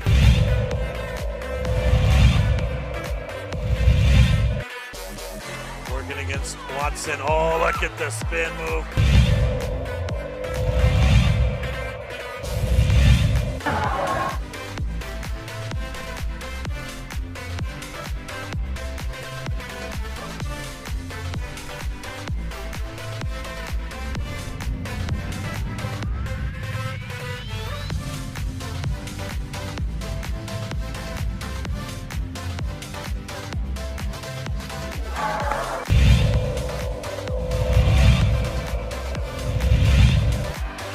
Ball's loose. DJ Bustos brings it up.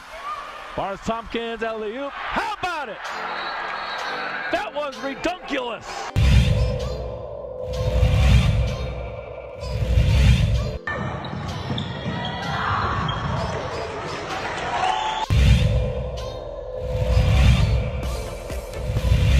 Turnover. Cable to the big fella might try to jam one home.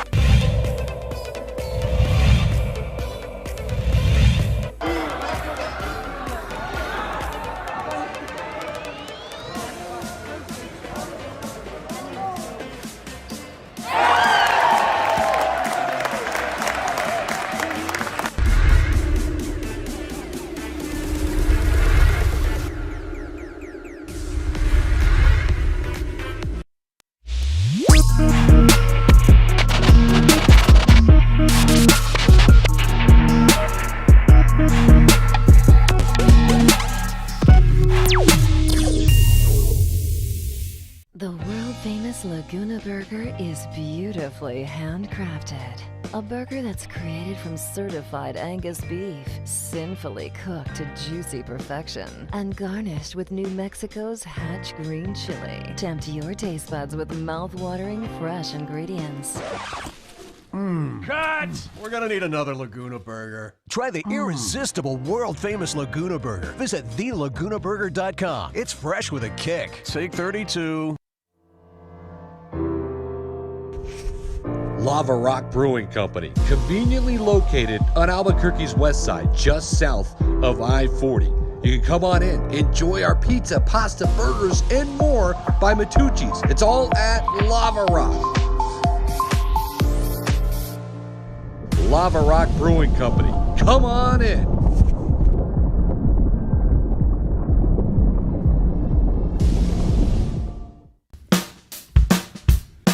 Well, I'm going to the frontier, walk up to the cashier, order up a root beer and a number one. Cover it with green stuff, one scoop is not enough. Find a booth is real tough, back by the Duke. Meet my family, meet my friends in the quirkiest restaurant I have ever been. All of Albuquerque's favorite spot, it's the Frontier Restaurant. The Frontier Restaurant is a proud supporter of ProView Sports Network. Don't sacrifice quality and flavor when you're in a hurry. Golden Pride offers ribs, fried chicken, green and red chili breakfast burritos, and Frontier Cinnabons. 4 great locations, or visit us online at goldenpride@abq.com. Golden Pride Barbecue Chicken and Ribs, proud supporter of ProView Sports Network. What is glamour? Frailty. What is desire? Diamonds. They say a life lived without passion is hardly worth living. Ma'am? Ma'am? Ma'am? Dang, this one made me feel all special.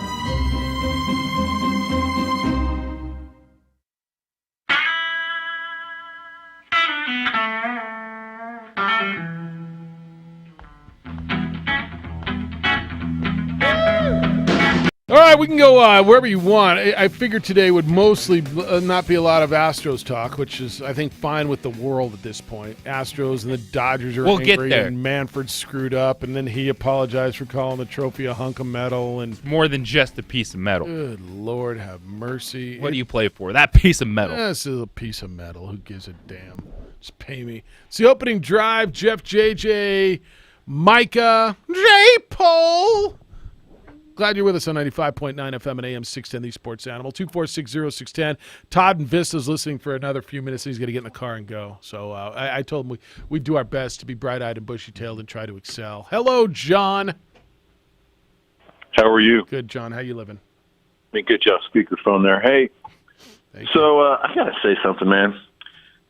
The relationship between some of the people who call in your show and the Lobo fans in general with that of the coaches that UNM hires is like a marriage.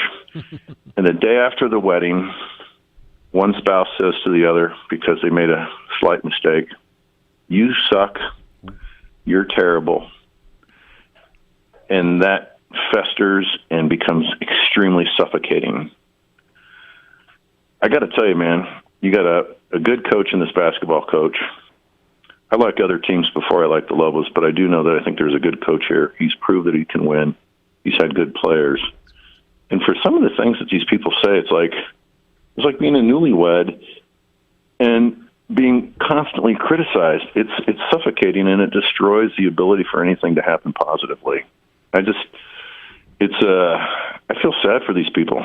Yeah, the need for the instant gratification, and now I understand a little bit of it. It's the third year in, and they want to see progress, and they feel that it's gone backwards. But everybody can do the job better, right? I mean, everybody's a better coach. They were undefeated for half the season. Yeah, and now they're. I mean, gee whiz. Yeah.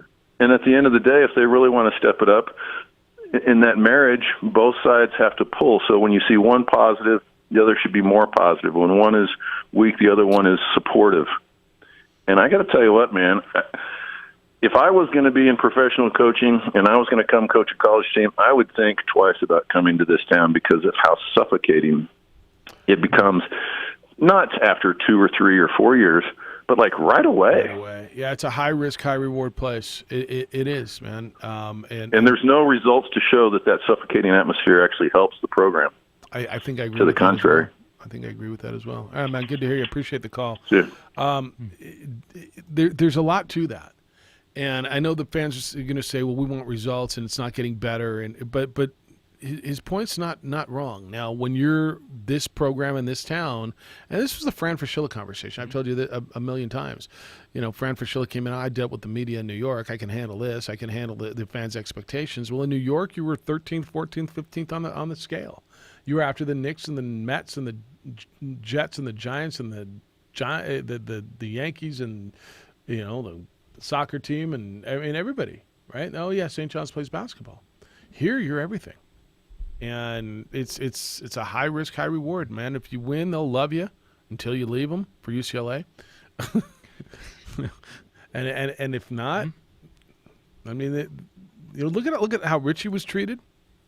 How Fran was treated at the end? Well, and how I think Craig was treated? With a sport fan, they even struggle with accountability versus time, because there's no such thing as time in sports. That's right.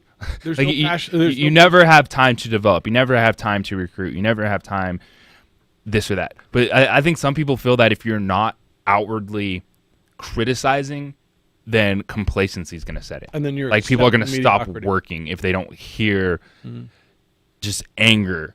It's like you can critique and break it down. That's what we do. That's why we're here. We're talking sports, watching games, reacting to it. But I do think there's a level that some fans feel if they're not screaming constantly about it, then they're accepting mediocrity. They're just going to accept mediocrity, and like coaches and players are going to stop working. Yeah, I think that's fair. Hello, Ken. How you living?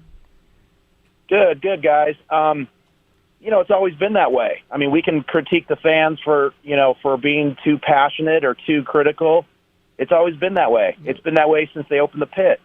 So, you know, people that wonder, you know, God, these fans are crazy and this and that, it's been that way since I was born. I'm a native of this place. You know, and coaches that come in love the highs.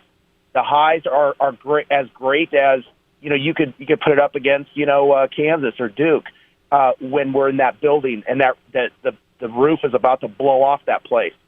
That's the highs. And coaches just go, man, this place is incredible. Mm-hmm. Announcers just go, wow, this place is incredible.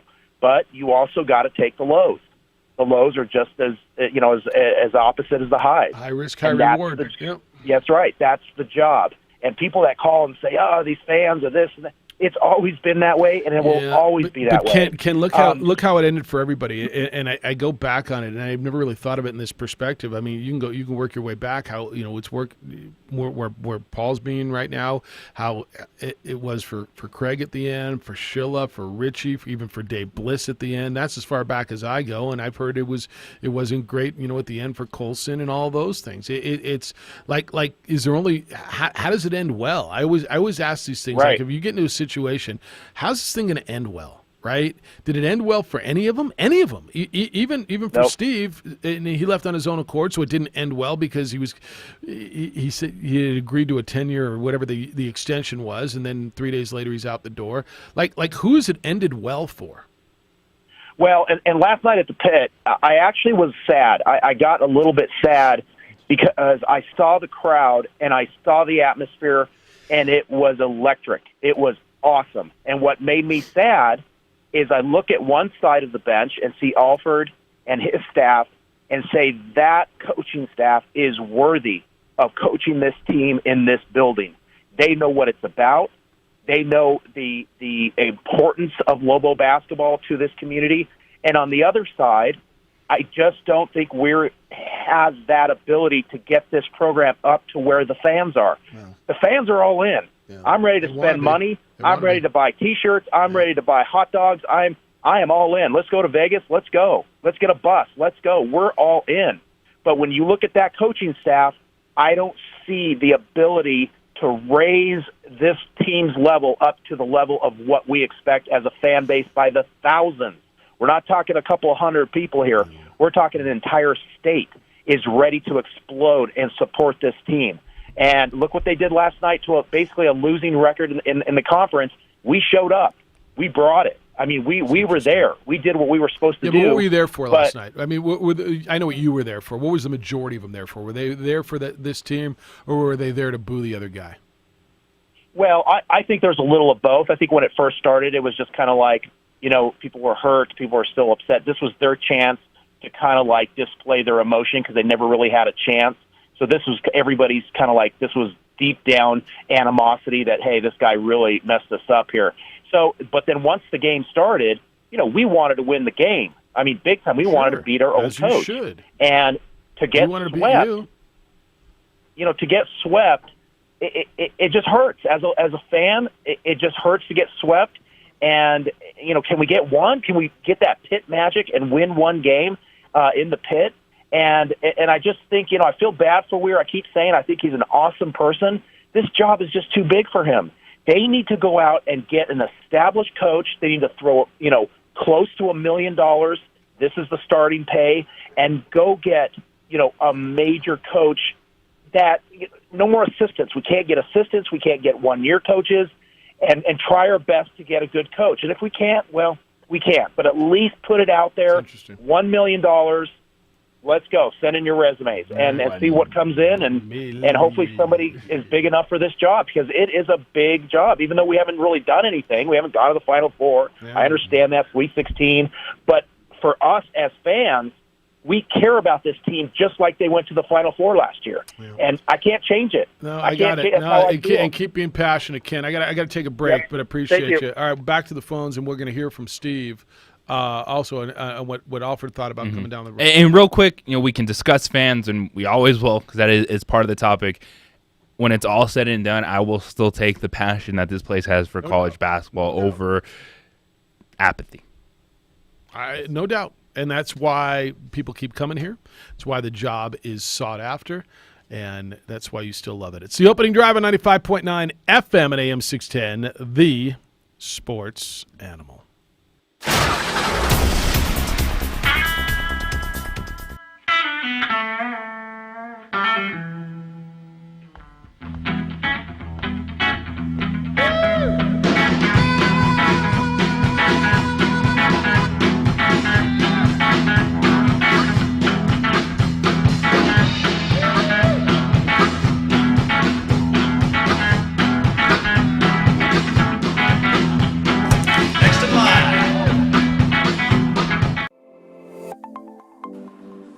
Get into the game with Garden Swartz Team Sales. They have everything you need, from screen printing, embroidery, and digital printing services, high school letterman jackets, and all high school and club uniforms, and individual and team apparel with the most reliable brands like Speedline, Rollins, and Wilson. And don't forget to check out the latest F7 Shut helmet. It's all at Garden Swartz Team Sales. Give them a call, 505-884-1234. Garden Swartz Team Sales. The Lascombe family has been growing and crafting wine in New Mexico since 1981. Formerly known as St. Clair Winery, we're going back to our roots and honoring our founders, Danielle and Hervé Lascombe. Today, our D.H. Lascombe Winery and Bistro locations continue to deliver the exceptional wine and food experience you've come to expect from the Lascombe family. Visit us and enjoy a culmination of our 6th-generation winemaking legacy and unique, perfectly paired foods. D.H. Lascombe Winery and Bistro. The New Mexico High School Coaches Association, established in 1941, is an organization of New Mexico's best and most professional interscholastic coaches. Coaches across work daily to help our student athletes excel in the classroom, on the field of play, and in our communities. Students that participate in interscholastic activities attain higher grades, higher graduation rates, and higher wages. Responsible for the North-South All-Star Games, statewide Coaches Award Program, and providing multiple professional development opportunities for New Mexico's coaches. Be a great coach by coaching beyond the game.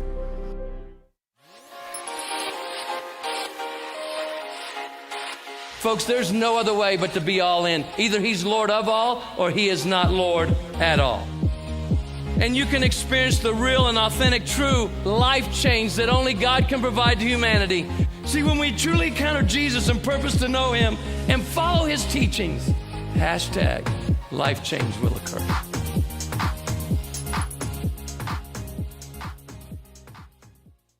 Sadie's is a proud supporter of New Mexico high school sports and athletics, and we here at ProView Networks would like to thank Sadie's for their continued support in helping us bring you all of your New Mexico high school sports coverage. Jackson Compaction wants to help you keep your green. And keep the community green as well. Jackson Compaction has worked hard to maintain the same prices since day one. Always easy and painless trash removal with professional crews and quality service. If it's non-hazardous waste, debris, or trash on your land, leave it to us. At Jackson Compaction, we're dedicated to ensuring the conservation of our environment. You trash it, we smash it. Jackson Compaction, we've earned a reputation for great results. Local Union 412. Find a career with benefits, not just a job, at UA Local 412 Training Center. We are looking for plumbers, pipe fitters, welders, and HVAC tech apprentices and journeymen. Call 505-256-9257. Local Union 412. Car Crafters, proud supporter of ProView Sports Network. Are you sure we're supposed to be doing this? Don't worry, I've watched him do it 1,000 times. Come on, what's the worst that can happen? No! Bad dog! Hi, welcome to Car Crafters. What happened? Don't worry, we'll make it like it never happened. Car Crafters! It's like it never happened! At New Mexico Highlands University, you're more than a student, you're family. Whether you're taking courses in Las Vegas, Santa Fe, Rio Rancho, Albuquerque, or Farmington, you'll get that one-on-one attention to inspire you to reach your goals. Let New Mexico Highlands help take your passion and accelerate it into a career and fulfilling life path. Find out why New Mexico Highlands is the right choice for you. Log on to newmexicohighlands.com today. Hey everyone, Adam Deal here with ProView Networks. Extreme Clean is a proud sponsor and supporter of ProView Networks and all high school sports athletics. Owner Mike McLean and Extreme Clean specialize in carpet cleaning for apartment, realty, business, and residential clients. With over 20 years experience, attention to detail, and quality customer service. Comments from all y'all for more as we head into our Wednesday. 88-74 was the final score. Nevada by 14 over the Lobos. Next up, UNM in Idaho. They'll play in Boise Sunday afternoon over on 96.3 News Radio, KKOB. 2460610 is the Quan's Auto Care Hotline. Rudy, good morning. How you living? I'm doing pretty good. I think I got my voice back, Right. you know? That was some really interesting officiating to start with. And nobody wants to talk about the elephant in the room, but I guess they're just never going to call a foul when Jaquan or Vance Jackson have the basketball because that's, I guess, some memo came down from the Mountain West. That said, I thought the Lobos scrapped as hard as they could. You know, all the people that are criticizing and want a new coach, get a grip, please. I love people's passion, but sometimes that's just ridiculous. Coach Weir's going nowhere. We were 15-3, weren't we? At one point, yeah. Okay. Now, I don't know. I might have this confused, but you were a Lakers fan, so you'll correct me if I'm wrong. But if you, let's say, on those championship teams, got rid of Shaquille O'Neal and Derek Fisher, right in the middle of the season. You think that would have hurt the Lakers? You mean you don't think Mark Madsen could have filled in? You can trade, okay? I can go trade for a player. This is college basketball. You know, they tried to play Foch last night. He's not ready, especially for a game like that against a coach like that. How many times has Steve Alford coached a basketball game compared to Paul Weir? A few more. He's got 600 wins, 604 if I'm not mistaken. Coach Weir is in his 4th year. He won 20 straight games down at New Mexico State. We were 15-3 here and lost 2 huge pieces, and you can't change the way you were created all summer. And that's what's going on here, people. They're doing everything they can. It has nothing to do with the coaching. It has nothing to do with the players, except that they're locked into a way of playing that they can't quite play right now because they don't have an elite defender point guard and they don't have a rim protector, elite rebounder on the team anymore, do they? They do not. Those were 2 huge pieces. J.J. Caldwell and Carlton Bragg were the keys to making Jaquan and Vance better. Take 2 starters off of any team in this conference, and they'd be struggling just like UNM. That said, I appreciate everybody that showed up last night. Who doesn't? It was a good time last night. It was. And I'm telling you, I think it's time for McKendry to hang it up. That guy has no business. If he can sit there and kick people out of the game at the end of the game, that means he's been listening to them. And frankly, I think a lot of their points were well taken by that guy. He needs to hang it up. He's not a good referee. He came in with an agenda, and he saw it through all the way to the end. Some of those calls are just absolutely ridiculous. You have to protect the shooter. That's your job as a referee. That's why I was yelling, and I wasn't the only one yelling, Jeff. No, you weren't. All right, well, I'm glad you got a voice back. Oh, yeah, absolutely. I have leather vocal cords after 40 years in the pit. Give me a break. Talk to you soon. Take care, everybody. Later. Yeah. 246-0610 is where he came in, 888-922-0610. Good morning, Harry. Hello, good morning. Well, first of all, I want to totally disagree with Rudy. Their 15-3 record was blown up because they had a pretty weak non-conference schedule. The teams that were decent, they lost to. They beat the Aggies, but the Aggies were kind of underhanded themselves. So the pre-conference schedule, I wouldn't really say that was great, 15-3. Wisconsin win was good. Give them the Wisconsin win. That was a good win. The 2 wins in the conference, when they started off 2-0, they were 2 of the one of them was the weaker team, Wyoming, and then they beat Boise State, but struggled to beat them, and that was with all their players. Now, I'm a season ticket holder. I don't know if anyone else has talked about it, but offensively, they walk down the court. They might make 1 pass, maybe 2 at the most. They get the ball, everyone's standing around, and then they try to force up some kind of shot. Very easy to defend. Defensively, they don't stop the penetration. Once their guards go past our guards, pretty much they've got free reign to the basket. And it's coaching, because talent-wise, even with those 2 players that are off the team, they still probably have as much talent as Nevada, maybe even more, but the coach, Weir, has not adjusted to the loss of those 2 players. And, I think he needs to utilize the bench, maybe those 2 freshmen, Kwok, or I don't know what his name is. He seems like he's got pretty good talent. You got to get him in there. He's an athlete. And it's just he doesn't adjust. And it's the same thing. They walk down. They're 2, and this is just something that I just want to throw out. They're 2 captains of the team for Bragg and Lyon. 1 minute. So the younger players look up to those guys. If those guys are being selfish with the ball or doing stuff that's undisciplined on the court or off the court, that reflects on the total team. And it just seems like it's street ball with Weir's offense. He has no clue. And then after the game, and he's talking on the post game, it's the same story. Oh, those guards were great. We couldn't stop them. Man. Right. It's just like it's the same thing. But anyway, I just wanted to. Thank you, Harry. All right. You can respond to that. I got to take this break. 30. they're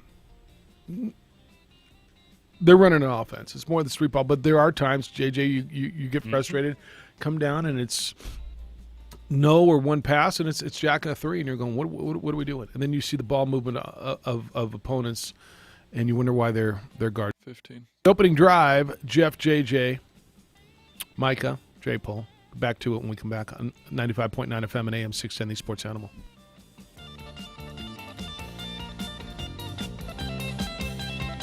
I'm Ari Wolf with NFL Network Now on the Westwood One Radio Network. Drew Brees will be back with the Saints in 2020. Brees announcing on Instagram Tuesday he is returning for another season.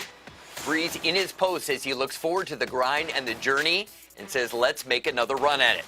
The 41-year-old has been with the Saints since 2006. This will be his 20th NFL season. Greg Olsen is headed to Seattle. The former Panther is signing a one-year, $7 million deal with the Seahawks. NFL Network insider Ian Rappaport is reporting Olsen gets $5.5 million guaranteed. The 34-year-old met with the Bills, Redskins, and Seahawks and felt the most comfortable in Seattle. Rappaport also reports the Jets never fully closed the door on trading Le'Veon Bell. The major problem is he's got a $13 million contract, so finding a team to take on that guaranteed money isn't going to be easy. This has been NFL Network Now on the Westwood One Radio Network. Do you have concerns about mild memory loss related to aging? And have you thought about taking a supplement to improve your memory, but would like to hear from a pharmacist first? Now there is good news. Prevagen is the #1 pharmacist-recommended memory support brand, so you can safely take care of yourself with confidence. Prevagen, healthier brain, better life. 2019 Pharmacy Times survey. Statements have not been evaluated by the FDA. This product is not intended to treat, cure, or prevent any disease. Finding great candidates to hire can be like, well, trying to find a needle in a haystack, but not with ZipRecruiter. Its powerful technology actively finds and invites qualified candidates to apply to your job. So while other companies might deliver a lot of hay, ZipRecruiter finds you the needle in the haystack. See why 4 out of 5 employers who post a job on ZipRecruiter get a quality candidate within the first day. Try ZipRecruiter for free at ZipRecruiter.com/search. That's ZipRecruiter.com. Your home for Lobo Talk is the Sports Animal. Rock and Bruce here on Montgomery, your home for Lobo Talk. Catch Lobo Talk every Thursday night right here on the Sports Animal. Live from Rock and Bruce from 7 to 8. Our Lobo and the Volunteers State. Keith in Memphis is on the line. Call in or show up live. Women's coach Mike Bradbury and men's coach Paul Weir take your questions and talk about the games every Thursday at 7 p.m. Live from Rock and Bruce right here on 95.9 FM and AM 610. Sports Animal. I'm Nick Soboleski, a Select Quote agent with a true story that could save you hundreds of dollars a year. A woman named Linda just called. Her husband, Ray, has a $300,000 group life insurance policy, but is changing jobs and can't take it with him. Well, I shopped the many highly rated term life insurance companies we represent and found Ray, who is 41 and takes medication to control his cholesterol, a 10-year, $500,000 policy for under $27 a month. That's almost twice the coverage for less than half of what he had paid. If SelectQuote hasn't shopped for your life insurance, you're probably paying too much. For your free quote, call 800-461-2525. That's 800-461-2525. 800-461-2525. Or go to SelectQuote.com. Since 1985, we shop, you save. Get full details on the example policy at SelectQuote.com/commercials. Your price could vary depending on your health, issuing company, and other factors. Not available in all states. The following statement is from a bartender who claims to have worked at Hulu's reality TV house party. So, it's 11 a.m. on a Monday and my entire stash of champagne is already gone. Derek Huff is going on about his Wi-Fi barbecue. Darcy Silva is living her best life in the photo booth. The Masked Singer is wolfing down all the catering. I can't make mimosas fast enough. And then someone spills an entire tray of food all over the floor. Reality or not, we'll never know. What we do know, Hulu has reality TV. Start your free trial today. Learn more at Hulu.com.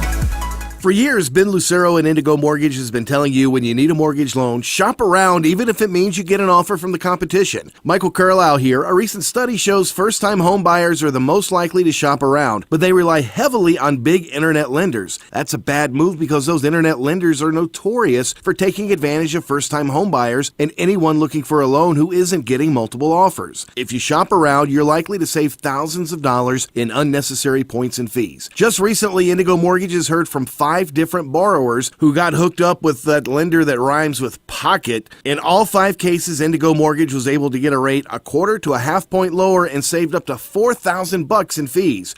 When you shop, make sure you do it with a local lender you can trust. That's Indigo Mortgage. Call them at 836-5700 or visit them at indigomortgage.net. Nobody cares more about your mortgage loan than Ben Lucero and his team at Indigo Mortgage, 836-5700. NMLS 188348. When Allstate agents and employees go to work every day, their number one priority is protecting what matters most to you. For military veterans, that instinct to protect also comes naturally. No wonder thousands of veterans build good careers with Allstate. And now, Allstate is ranked the number 1 employer on the 2020 Military Friendly Employers list. You're in good hands with Allstate. For career opportunities or to get a quote, contact Allstate today. Allstate Fire and Casualty Insurance Company and affiliates, Northbrook, Illinois. K240BL Albuquerque is 95.9 FM, 610 KNML Albuquerque, the sports animal. All right, keep them coming. The phones are ringing. The inbox is blazing. You telling me it's popping? That's what I'm kind of telling you, man. Alfred and Noodles were in town. I don't know if you heard about this. 88-74, Nevada beat the Lobos last night in the pit. And everybody's got a reaction. I think this is great. And you're all over the board, man. You're all over from give the coach a chance. The coach has had too many chances to Alfred shouldn't have gone to you guys don't understand what the hell's going on. You don't understand loyalty. Everywhere. I mean, we're all over the joint. Jeff Siembieda, JJ Buck, Micah, Jerry Paul is producing for you on ProView Networks. Glad you're here. 505-92. What's our number? 505-246. 246-0610. 505-246-0610. Les says, Jeff, this team needs a player like David Gibson. Someone low maintenance to play defense and distribute the ball to the real stars. The problem with this club is they have too many alpha dogs and there just isn't enough minutes and quality touches to go around to keep everybody happy. Guys that have been asked to play, have never been asked to play defense before. I just don't think that's really the problem with this club. Do you? Well, they had that guy and he's not on the team anymore. Yeah, I don't. In terms of talking about a guard. I mean, I'll concur with you on the defensive side, but they're not playing defense. But Carl says, different take, Jeff. I hope Weir bought Craig Neal a cold one or two after the game. His first year, he inherited a bunch of guys that had been so beaten down by Craig. They were happy for any scraps that were thrown their way and had something to prove. This season, you have guys that are used to being on the court 38 minutes and having the offense flow through them. They're having trouble dealing with not getting their same stat line. So you really think that that's what's going on right now? That's 2 in a row who basically said you got guys who are used to just being the man, and there's too many guys on this team that are used to being the man, and now nobody's the man. Is that what's going on here? How many of these guys? I mean, yeah, Zane got his at Towson, and Jaquan got his at Ohio State, and I don't know that Jackson was getting his at UConn. I mean, is that the issue here, that it's all these guys that have to have the ball all the time and they can't play as a team? Is that what's going on here? Because that's what I was just told twice in a row. I think when you get to a point where people feel that there's not ball movement, there's quick shots, it's a way to read the situation. All right. Okay. I mean, look, there's a million opinions out there, and we're hearing them from everywhere. I'm down with it. Hello, Edward. Well, top of the morning to you, boys. How are you guys? Excellent. How are you? Nice to hear your voices. I'm doing well. Thank you for asking. Hey, before we talk about the basketball program, I have one question for you, Jeff. For the New Mexico Bowl this year, is there an opportunity for you to invite Chaka Khan to sing the national anthem? That may have been the worst rendition of the national anthem since Carl Lewis. You think so? But staying on It was bad. But staying on point today, if we can't get Chaka Khan, maybe we can get Chancla Khan I was thinking to of come in and sing the national anthem. Chancla Khan, and she could just chuck her sandals. Chancla Khan, she's a recording artist here in the greater North Valley area. Sponsors, yeah. Hey, about a month ago, I offered a theory, and I said it was a Peter principle, which is really predicated in corporate America, where you get promoted to a position of incompetency. Let me expand that thread. And in any model-based problem-solving methodology, if you have a problem statement, which your callers have offered and your texters have offered quite a few today, you only have to ask about 4 or 5 questions, and it leads you to a solution. Let me expand on that thread real quick. I'll be succinct. Let's just say the theory, hey, well, we've lost a couple of players. Okay, so that's your problem statement. Well, why? Well, why did you lose those players? Well, maybe it was by injury. Maybe it was because poor decision making. Maybe it was because of a number of things. What am I going to do about it? Then, yeah. So why? Why did they make those decisions? Well, maybe the person that recruited him didn't do a full assessment.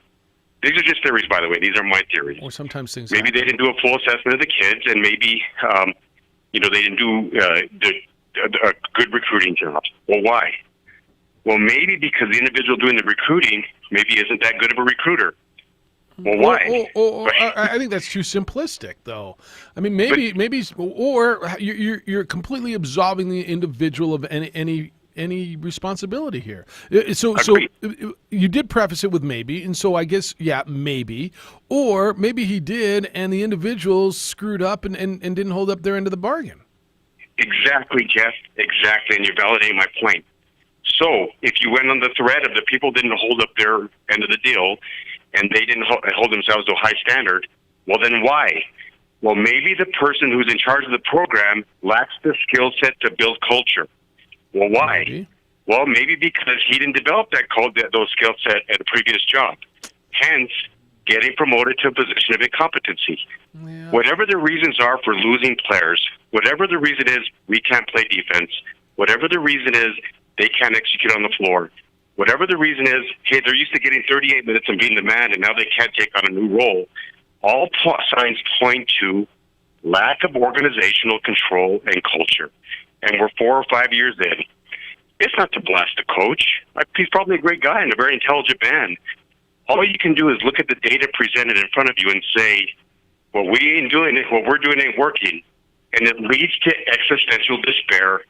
I'll let your callers look that one up. Meaning, bad things are going to happen. It's kind of like being a Dallas Cowboy fan over the last quarter century, or being a New Mexico Lobo fan over the last 50 years. If you don't get the intended results, you have to ask yourself honest questions. Why? And it'll lead you to your solution. All right. You gentlemen have a great day. See, I just think when everything's predicated with maybe, I think there's other maybes, and I think there's no exact here. Can you say maybe it's because they didn't vet the process? Well, maybe, but I'm going to guess they did. But maybe, can you put a little bit of the responsibility on the individuals who made the decisions? Yes. Maybe. I'm just asking. All right. You got Alfred ready to go?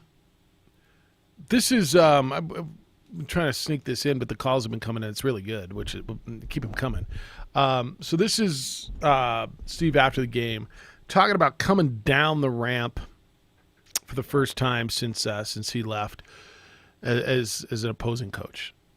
That was an odd feeling because it's the first time, Coach Neal and I had come down that ramp as an opponent. And, when you are blessed to be here for 6 years like I was and Coach Neal for 10, you understand what that pit is and you have a great appreciation for it. So whether it was booing, whether it was going to be any ovation, I expected it to be loud. I expected it to be pro Lobo Red. That's why we loved it here, and that's why we still love and admire this place. And I told you I pull for them unless I'm playing against them. I mean, it's I got 3 guys on their staff that it worked for me. So, I expected that. I don't even know if there was an expectation as much as that's what that pit is. The pit shouldn't be quiet. The pit shouldn't be doing standing ovations or clapping for the opposing coach, no matter who it was. I was here for 6 years. I never saw that happen. So it's what makes the pit. It's what makes the pit very, very special. So, hopefully there's some people that appreciate what we did. We won 6 championships in 6 years. If you count Coach Neal's 4 years here, in 10 years we won 7. There not probably been a lot of 10-year runs where 7 championships were won. Changed an academic culture. Did a lot of things that we're very, very proud of in our tenure here. It's Steve Alford yesterday talking about coming down the ramp. You were there or you saw it. Just continuing with your responses, and I'll read a bunch more emails. 505-246-0610. When we come back, we'll hear what he had to say about the game itself and beating New Mexico. Final was 88-74 Nevada over UNM yesterday. Hey, if you own a business, this is probably your biggest fear, right? Getting that call in the middle of the night or going to work in the morning and you're victimized by a break-in, and it happens way too often around here, and it takes a long time to recover. Don't let it happen to you. International Protective Service, IPS, is a security company providing highly trained armed guards to watch your business when they can't be there. If you don't want a full-time guard, they'll patrol your business. They'll keep the bad guys away. That's what they do. And if your alarm goes off, IPS responds with armed, trained officers within 5 to 7 minutes. Police may take hours to show up. They'll write up a report, and nothing happens. It's just not enough. The bad guys don't care about the business that you've built. You've worked hard. You've worked long. They don't care. They just want to steal something. Don't be an easy target. Put IPS to work for you. Their job is to stop the break-ins before they happen. IPS also protects your home while you're at work, out to dinner, on vacation. You need peace of mind, and IPS can deliver that. They work for me, and I've been very, very happy that they do. IPS, 505-897-2420. 505-897-2420. Or go to ipsglobal.com. What you gotta do is give me some.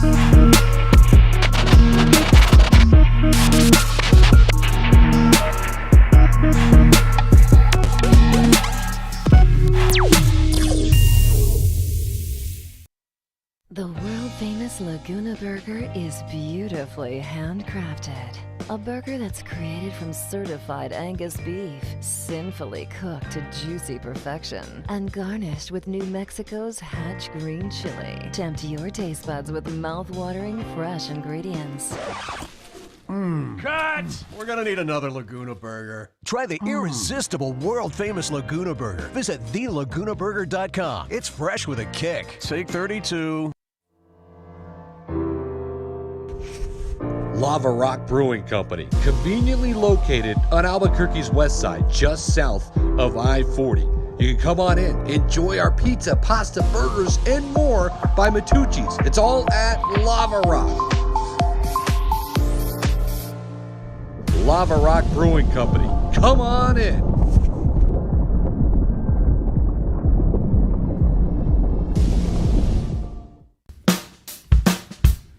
Well, I'm going to the frontier, walk up to the cashier, order up a root beer and a number one. Cover it with green stuff, one scoop is not enough. Find a booth is real tough, back by the Duke.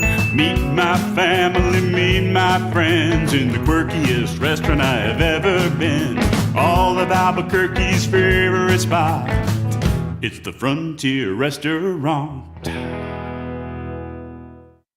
The Frontier Restaurant is a proud supporter of ProView Sports Network. Don't sacrifice quality and flavor when you're in a hurry. Golden Pride offers ribs, fried chicken, green and red chili, breakfast burritos, and Frontier Cinnabons. 4 great locations, or visit us online at goldenpride@abq.com. Golden Pride Barbecue Chicken and Ribs, proud supporter of ProView Sports Network. What is glamour? Frailty. What is desire? Diamonds. They say a life lived without passion is hardly worth living. Ma'am? Ma'am? Ma'am? Dang, this one made me feel all special.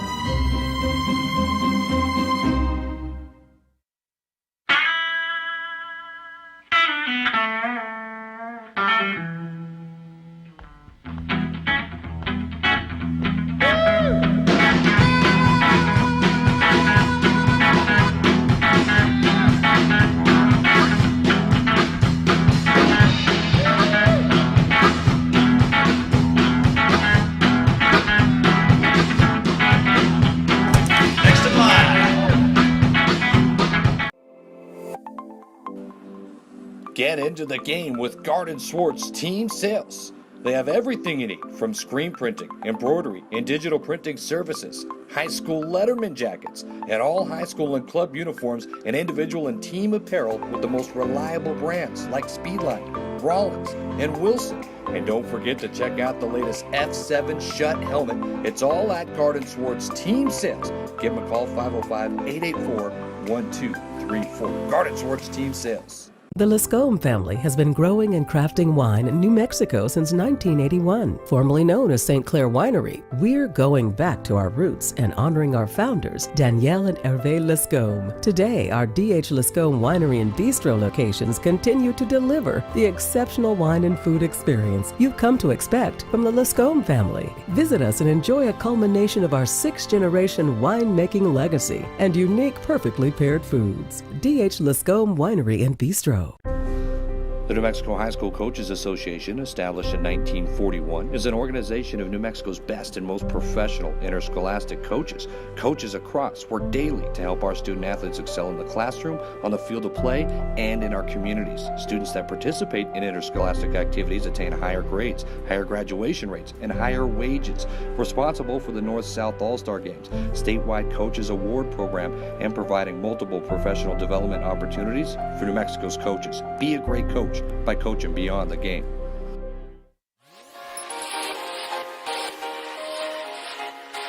Folks, there's no other way but to be all in. Either he's Lord of all or he is not Lord at all. And you can experience the real and authentic, true life change that only God can provide to humanity. See, when we truly encounter Jesus and purpose to know him and follow his teachings, #life change will occur.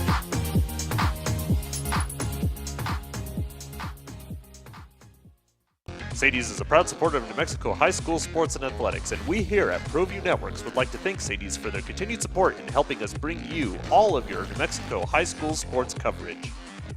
Jackson Compaction wants to help you keep your green. And keep the community green as well. Jackson Compaction has worked hard to maintain the same prices since day one.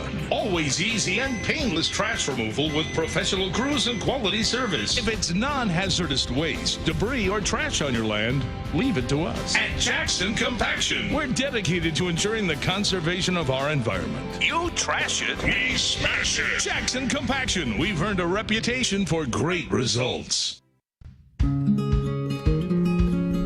Local Union 412. Find a career with benefits and not just a job at UA Local 412 Training Center.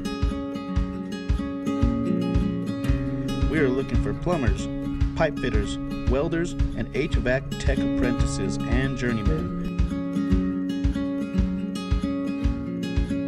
Call 505-256-9257. Local Union 412. Car Crafters, proud supporter of ProView Sports Network. Are you sure we're supposed to be doing this? Don't worry, I've watched you do it 1,000 times. Come on, what's the worst? Deal segment. All right, whoever wins the state high school basketball tournament What do you mean? will be in contention to be the next Lobos coach, right? That's how it works around here, right? That's my thought process. If you But is it 5A? Is it 4A? Is it 3A? Who? There's some good coaches. Interview all the coaches. I'll go 4A. I'll go 4A. All right, well, let's get Jeffrey's call in. Jeffrey hosts a show over on News Radio. Yes. KKLB, and, big sports talk segment on Saturday. And, I can't let Jeffrey just twist on whole, well, yeah, I guess I can. No, I'm kidding. Hello, Jeffrey. Well, thank you for that very magnanimous introduction. I appreciate that. Magnanimous. So, it is an opinion show, so here's my perspective. Here's mine. I think for fans that have been going for a long, long time to these games, and I think JJ touched on it earlier, I think the frustration is more holistic because with Alford, coming back, and I applauded for the guy myself, I was kind of surprised with all the vitriolic booing. It was pretty palpable, especially for Neil. But anyway, I think Alford is emblematic of reminding us diehard Lobo fans of what could have been. It's almost like the beginning of this season. There was that expectation, and it was almost being realized. And with Elford, it was also being realized over a 5-year period. And over the past 6 years, the program has, it just has descended into a level of mediocrity. And I think we're just, with Elford's appearance, it's like reminding us of what you are and what you're not. A reality that we're not comfortable with. It's frustrating. And I think also the other point I wanted to make is there's no question that Weir is a smart guy. He's probably an affable man, all that. And I believe he does understand the principles of coaching, but it doesn't, for whatever reason, translate to the players in terms of execution and performance on the floor. His offense, I'm sure he goes down there and he writes down plays and tries to invoke a style. And then dudes come down and take 2 dribbles and jack up a 3. Yes, absolutely. I know. And then their transition defense is just absent. It's glaringly absent. Yeah. I think there's just some kind of disassociation between the X's and O's his coaching acumen and the translation to the players. So go back to the first year when he was here, and remember when he had what we were told was not nearly the talent that he's got now, and he was getting this incredible effort out of these young men, and so what was is he a good coach because he was able to get a response out of those guys, or is he not a good coach because he can't get these guys to play? Like somewhere in the middle, there's got to be a disconnect. Well, and with that group, right? You all thought he was a great coach. Yeah, well, I didn't at that time. I was hoping he would invoke a culture. I was still waiting to see if he'd be a great coach because I'm all about standards and building a culture. I'm all about that, and that's why I always appreciated Elford. Yes, forget his personal arrogance, but the guy he builds culture when he builds a program, and that's what I appreciate about any coach. Like, what's the guy for New England, Belichick? Yeah, I'm not a Patriot fan, but you have to respect those coaches at the highest levels. They build a culture where they have standards, and the players know that they've got to perform to those standards. And I'm talking behaviorally, and I'm also talking in terms of execution. And I think to your point, the first year he had players that didn't have these hyperbolic egos, and I think he's a little bit over his head when it comes to orchestrating these types of egos. It's not an easy thing to do. I'm not saying I can do it myself, but I think it always comes down to culture, standards that are not just performance-based, but behavioral-based. And some coaches can lead both, and some can't. Fair enough. And I just don't believe he can. Yeah. That's just my Thank perspective. You, Jeffrey. Yeah, I appreciate it. It's an opinion show, and that's certainly your opinion. All right, Adam Dill's here, and you've watched this. You've been doing the games on Mountain West Network. I don't know if you were there last night or not, you were in a high school gym last night. High school gym, but obviously I follow it in detail. Just your reaction to what went down yesterday. Look, the first thing I'm separated, I think, from a lot of Lobo fans. I have a lot of respect for Steve Alford. I think what he did was incredible here. I think he left for great reasons, as everyone wants to advance their career. And you're going to make a lot more money. You're going to go to one of the most prestigious college programs ever in the history of college basketball. So I hold no grudges to a man who wants to help his family, help his own career. So I will not be upset about that. And I actually applaud what him and his staff did here. So maybe that might be short thinking. I know a lot of people kind of are upset. Obviously, the boos through the crowd. I like what Alfred even said, though, after the game, is I expect to get booed. It's a pit. What do you expect? Obviously, there's a little extra there. Obviously, and then, there's two conversations there. There's Alfred and what people think about him, and then there's, what's happening with the Lobos, and, you can't say that they're not struggling. Obviously, you have a couple players that are big deal that are not on the team are gonna affect that. But Weir has to live with that. He recruited the guys. There's some issues in the past, obviously, in 2 different locations for Bragg, and so he's gonna have to take the heat for bringing the players in that are gonna cause trouble and they're gonna get kicked off. I think also those players, they make their choices themselves, right? They're men. They can kind of stand up. We hold our kids accountable, right? Yeah, so they've got to be accountable as well. I think it's all around. So this team, guys, it's just each and every night it seems like the fans will call in. How many different fans called into the show which had different opinions on what they should do and what they should change? Right? I don't think anybody really has the answer as far as everybody's got an opinion though. Right. But there's been about 4 or 5 different ones for what the Lobos should do offensively, what they should do defensively, who should be playing, who shouldn't. I'll be honest, when it comes to X's and O's, I guess I'm not qualified to tell you what's good or what's look, not. Every college coach is better at X's and O's than we are. John, good morning. Hey, guys. How's it going? Good. How you doing? Pretty good. Hey, I was calling in response to Edward because that was way oversimplified. Yes. Sure, in a professional world, saying, yeah, this has got to be the solution, bottom line, yeah, that's great in the professional world, but these are still college kids, and there's kids. I know they're over 18, but they're kids. That's right. I work in education, and there's extenuating circumstances in every aspect of that. And just saying, nope, this has got to be the way it is, and it's got to be this way, figure out the problem and change it and fix it. That's not practical in education or dealing with college basketball kids. There's too many outside factors. There's all this stuff that just can't be the reason that the way to solve a problem. And I think that was outside the box there. That was just oversimplified too much. Yeah, I agree with that, and thank you for that. And that's why I called him on that. I said, when it was too oversimplified. All right, it was interesting. We're going to switch gears when we come back. We'll talk high school stuff. Adam Deal's here. This is when I realized how big of a deal he is. So check this out. I don't even know if I told you this. So Friday, I'm at lunch. I'm at a restaurant with my buddies, round table, and then we look over and so we say, "Is that Adam Deal dude from ProView?" Oh, he's a big deal. And there's like 6 dudes sitting at a table, and Deal comes down and sits right at the head of the table. Boom. Plants himself, and he's holding court and doing his thing. And by the time I went over to say what's up, he had his one beer. Gone. Like, I mean, In and out. entertain him, and I'm like, damn, he is a big deal. Oh yeah, he thinks he's pretty. No, I'm kidding. But that am I? Well, to make You have to hold authority, guys. You have wrong? to hold I mean, authority at an establishment, here comes public Deal. place. Yep. Well, just to even it out, I will say I got a tweet last night from someone that noticed, wow, this must be a big night because Jeff Siembieda is here. So that happened. Bang. That's not right. That's not right. I was there Saturday. Was I not?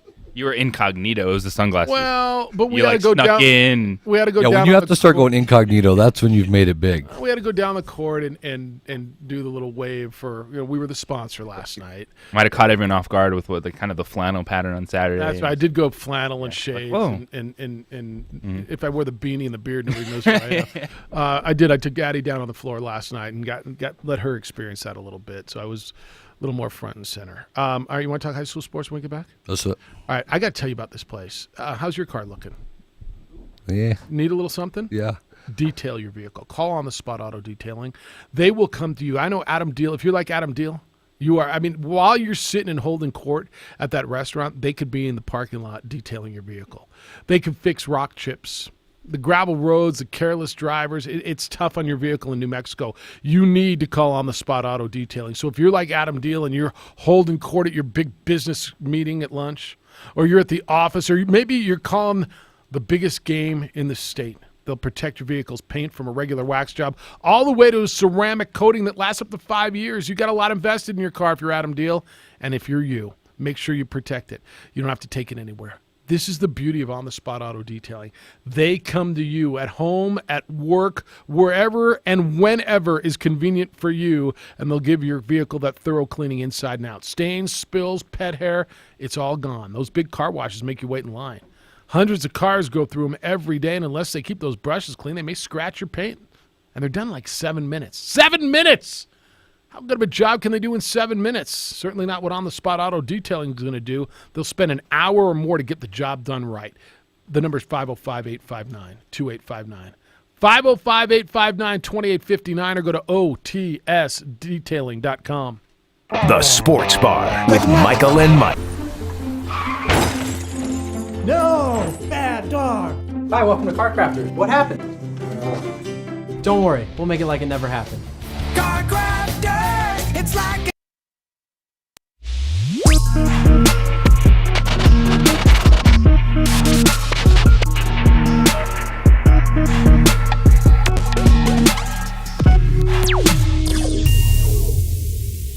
The world-famous Laguna Burger is beautifully handcrafted. A burger that's created from certified Angus beef, sinfully cooked to juicy perfection, and garnished with New Mexico's Hatch green chili. Tempt your taste buds with mouth-watering fresh ingredients. Cut! We're gonna need another Laguna Burger. Try the irresistible, world-famous Laguna Burger. Visit thelagunaburger.com. It's fresh with a kick. Take 32. Lava Rock Brewing Company, conveniently located on Albuquerque's west side, just south of I-40. You can come on in, enjoy our pizza, pasta, burgers, and more by Matucci's. It's all at Lava Rock. Lava Rock Brewing Company. Come on in.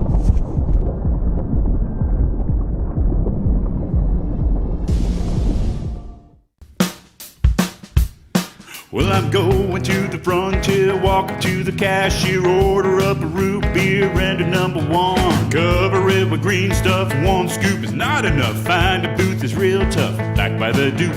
Meet my family, meet my friends in the quirkiest restaurant I have ever been. All of Albuquerque's favorite spot, it's the Frontier Restaurant. The Frontier Restaurant is a proud supporter of ProView Sports Network. Don't sacrifice quality and flavor when you're in a hurry. Golden Pride offers ribs, fried chicken, green and red chili breakfast burritos, and Frontier Cinnabons. 4 great locations, or visit us online at goldenpride@abq.com. Golden Pride Barbecue Chicken and Ribs, proud supporter of ProView Sports Network. What is glamour? Frailty. What is desire? Diamonds. They say a life lived without passion is hardly worth living. Ma'am? Ma'am? Ma'am? Dang, this one made me feel all special.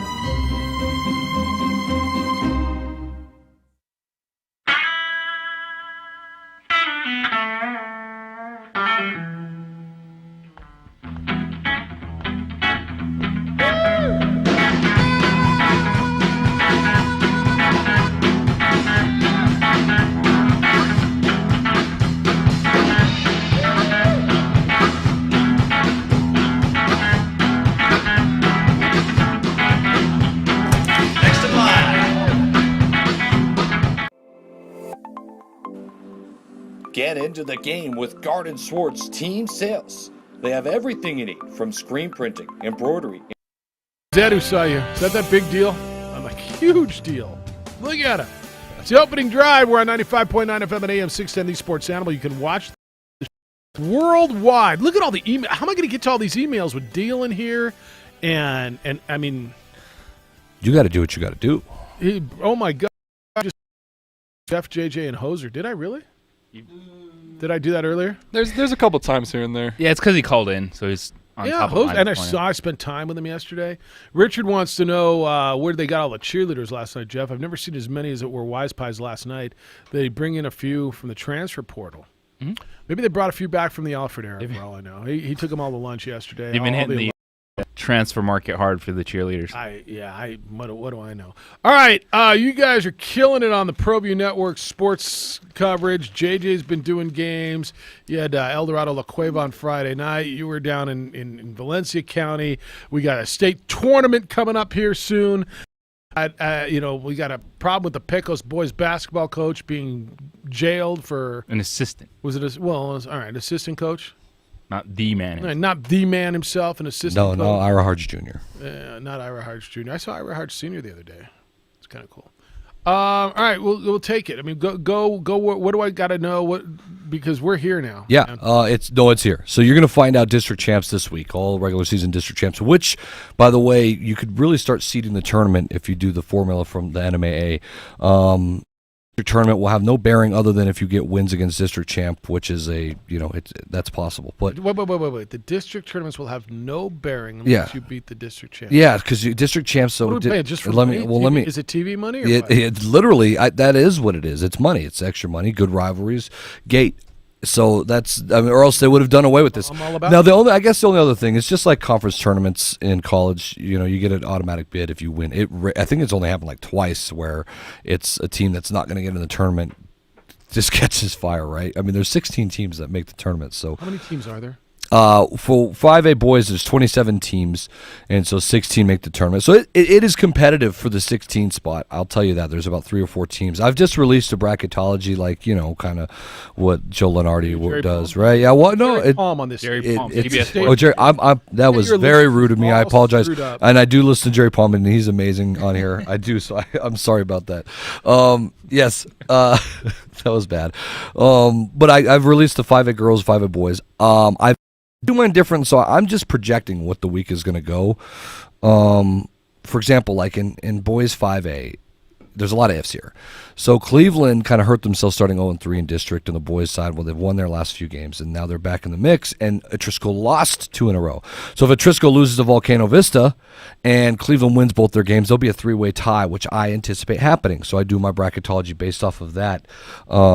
So I think that Cleveland, Etrisco, and Volcano Vista will tie. Now, Etrisco holds their cards in their own destiny. I mean, they win, they beat Volcano, they're outright champs. But this is how I see the bracket kind of shaping up.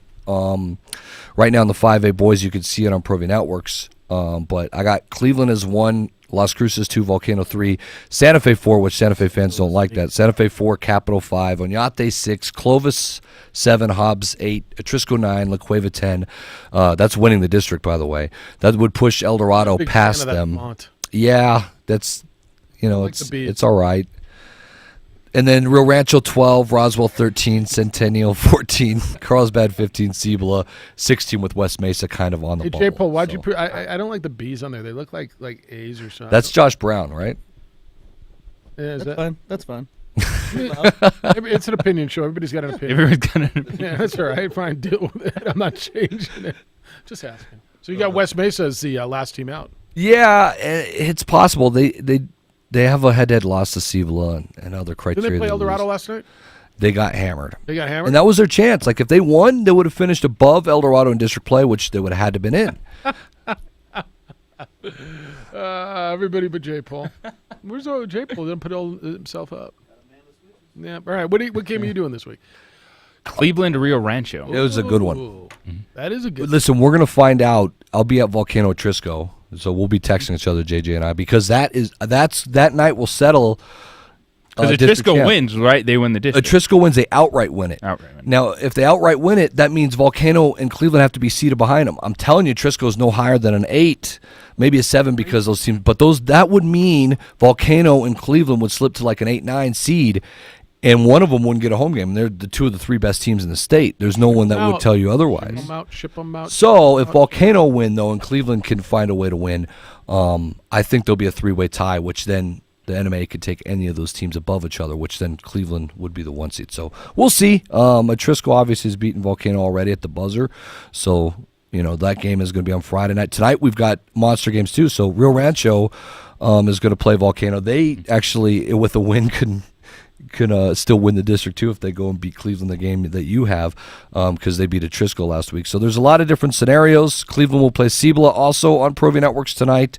And then we've got the state swimming and diving championships from the NMAA starting on Friday and Saturday. So we'll have that live for you with a ton of Lobo baseball coming up. That?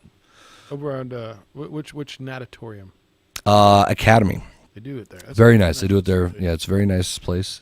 And it's all fun. It's here. So I do want to say this. We'll have our bracket breakdown. It'll be a week from this Sunday. So we'll have our bracket breakdown. We'll be live from Lava Rock Brewery. As you should be. It's going to be a lot of fun. So we're having some free food. So people want to come out and say hi. You can't drop free food like that. It's going to be you better have enough free food now. It's going to be fun. I mean, limited, obviously. Well, I mean, some people eat a little more. You just said the word free. You just said free. Watch out now. I'm one of those people that'll eat more free food. Coaches, just a bunch of coaches. What time? So the NMA hasn't released when seedings are going to come out yet. Usually 4 o'clock. That's an update. So a week from this Sunday, but we will have, as expert as you can, breakdown from 1A all the way through 5A on the boys and the girls side. And we do have people that cover all the classifications and can get in depth in them, and we try to really break down every bracket and give everyone some pub. So it's a lot of fun. It's a great show. It'll be on Facebook. It'll be on Twitter. It'll be on ProView Networks. It'll be on the NFHS network. A lot of platforms where you could watch it, and so we do a lot of watch parties and stuff. I think last year, get this, we had 63 teams send us their watch parties. Dang. So it was a ton. So it was so much fun. So a lot of teams kind of get together and get a meal, and they'll watch the show and kind of see where they're seated and stuff. So it's a lot of fun. What about the Pecos Panthers? They're going to be a 1 seed, and they're looking for their 4-peat, man. Magdalena, like we said, that got canceled twice. I feel like that's a state championship brewing. So they're not going to make that game up? No, I don't think so, from what I understand. All right. You can stick around? You out of here? As we get through these emails at the back end of the show? Yeah, you're welcome to stay, or whatever. You can say goodbye. It's a big day with the Lobos in Nevada. I get it. I mean, it's your call. All Have right. fun Friday, JJ. Watch him on ProView Networks. He is Adam Deal. He's the grand poobah of it all. His game will be this. Your next game is when? Tonight? Rio Rancho Volcano tonight, and then Volcano Atrisco Friday. Yep, watch all of that, and JJ Buck will be on. When's your next game? Friday. Mm-hmm.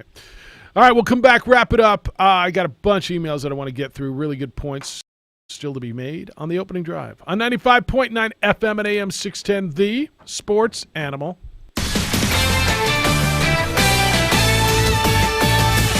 This is Boomer Esiason with the CBS Sports Minute. Back in 1980, U.S. Olympic head coach Herb Brooks famously said, "I'm not looking for the best players, I'm looking for the right players." Goalie Jim Craig explained this on Game Time. Every one of the players in our team wanted to be on that world stage. And we were able to be part of something bigger than ourselves. So a lot of us had to, reinvent ourselves, play different positions, not play as much, and, accept roles that were bigger than the ones before. And all of us had been individually successful, but Herb Brooks taught us how to be collectively successful. And I call that the difference between the same dream, because we all believed in the same dream. We wanted to play in the National Hockey League. But the shared dream was to represent our country. And what a dream it was. More in the next hour. I'm Boomer Esiason. CBS Sports Radio. Get in the zone, AutoZone. Welcome to AutoZone. What are you working on today? In search of better fuel economy? No problem. We have the products you need, like our fuel treatment, to help you max out your gas mileage and your engine performance, which means more money in your pocket and less engine trouble down the road. And next time, you can get what you need even faster. Just order online at AutoZone.com with our free same-day store pickup. Getting your job done just got easier. Restrictions apply. Get in the zone, AutoZone. So are you the type of guy that wants to look put together, but doesn't want to spend hours shopping? I hear you. This is why there's Stitch Fix, your personal styling service that delivers hand-picked clothes right to you. Stitch Fix is simple and convenient. Sign up in just a few minutes. Try new styles in the comfort of your own home. And there's no subscription required ever. So, isn't it time to refresh your look? Get started today at StitchFix.com. Stitch Fix, personal styling for everybody. What you gotta do is give me some money, okay? Get your share of free money. Your chance to win just by listening and texting. Listen for the national keyword at 8 a.m., 11 a.m., 2 p.m., and 4 p.m. When you hear it, text the national keyword to 95819, and you could win $1,000. It's that easy. You're listening anyway. You love to text, and you like getting paid. We can't make it any easier than that. For complete rules and information, visit our website, sportsanimalabq.com. Free money. Free money. 95.9 FM and AM 610, the Sports Animal. America is a great big country. Filled with all kinds of different people. Young, Old, city people, country folk, and everything in between. and every one of us matters. So we all should count, right? That's why the 2020 census wants to make sure we're all counted. Why is it so important? Because the census helps inform how hundreds of billions of dollars will be spent each year for things like New roads, health clinics, even more school programs. It also decides your state's congressional representation. It's just too important to miss. So be counted and make sure.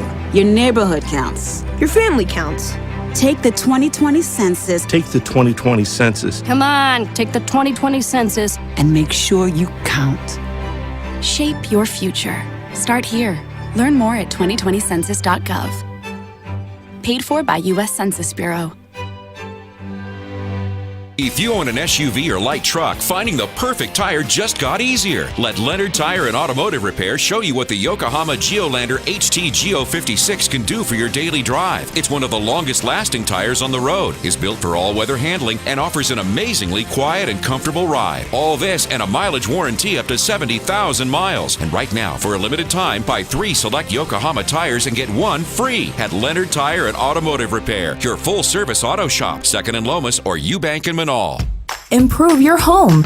Improve your life at the Home Remodeling and Lifestyle Show this weekend at Expo, New Mexico. Meet specialists who can help with your 2020 home improvement needs.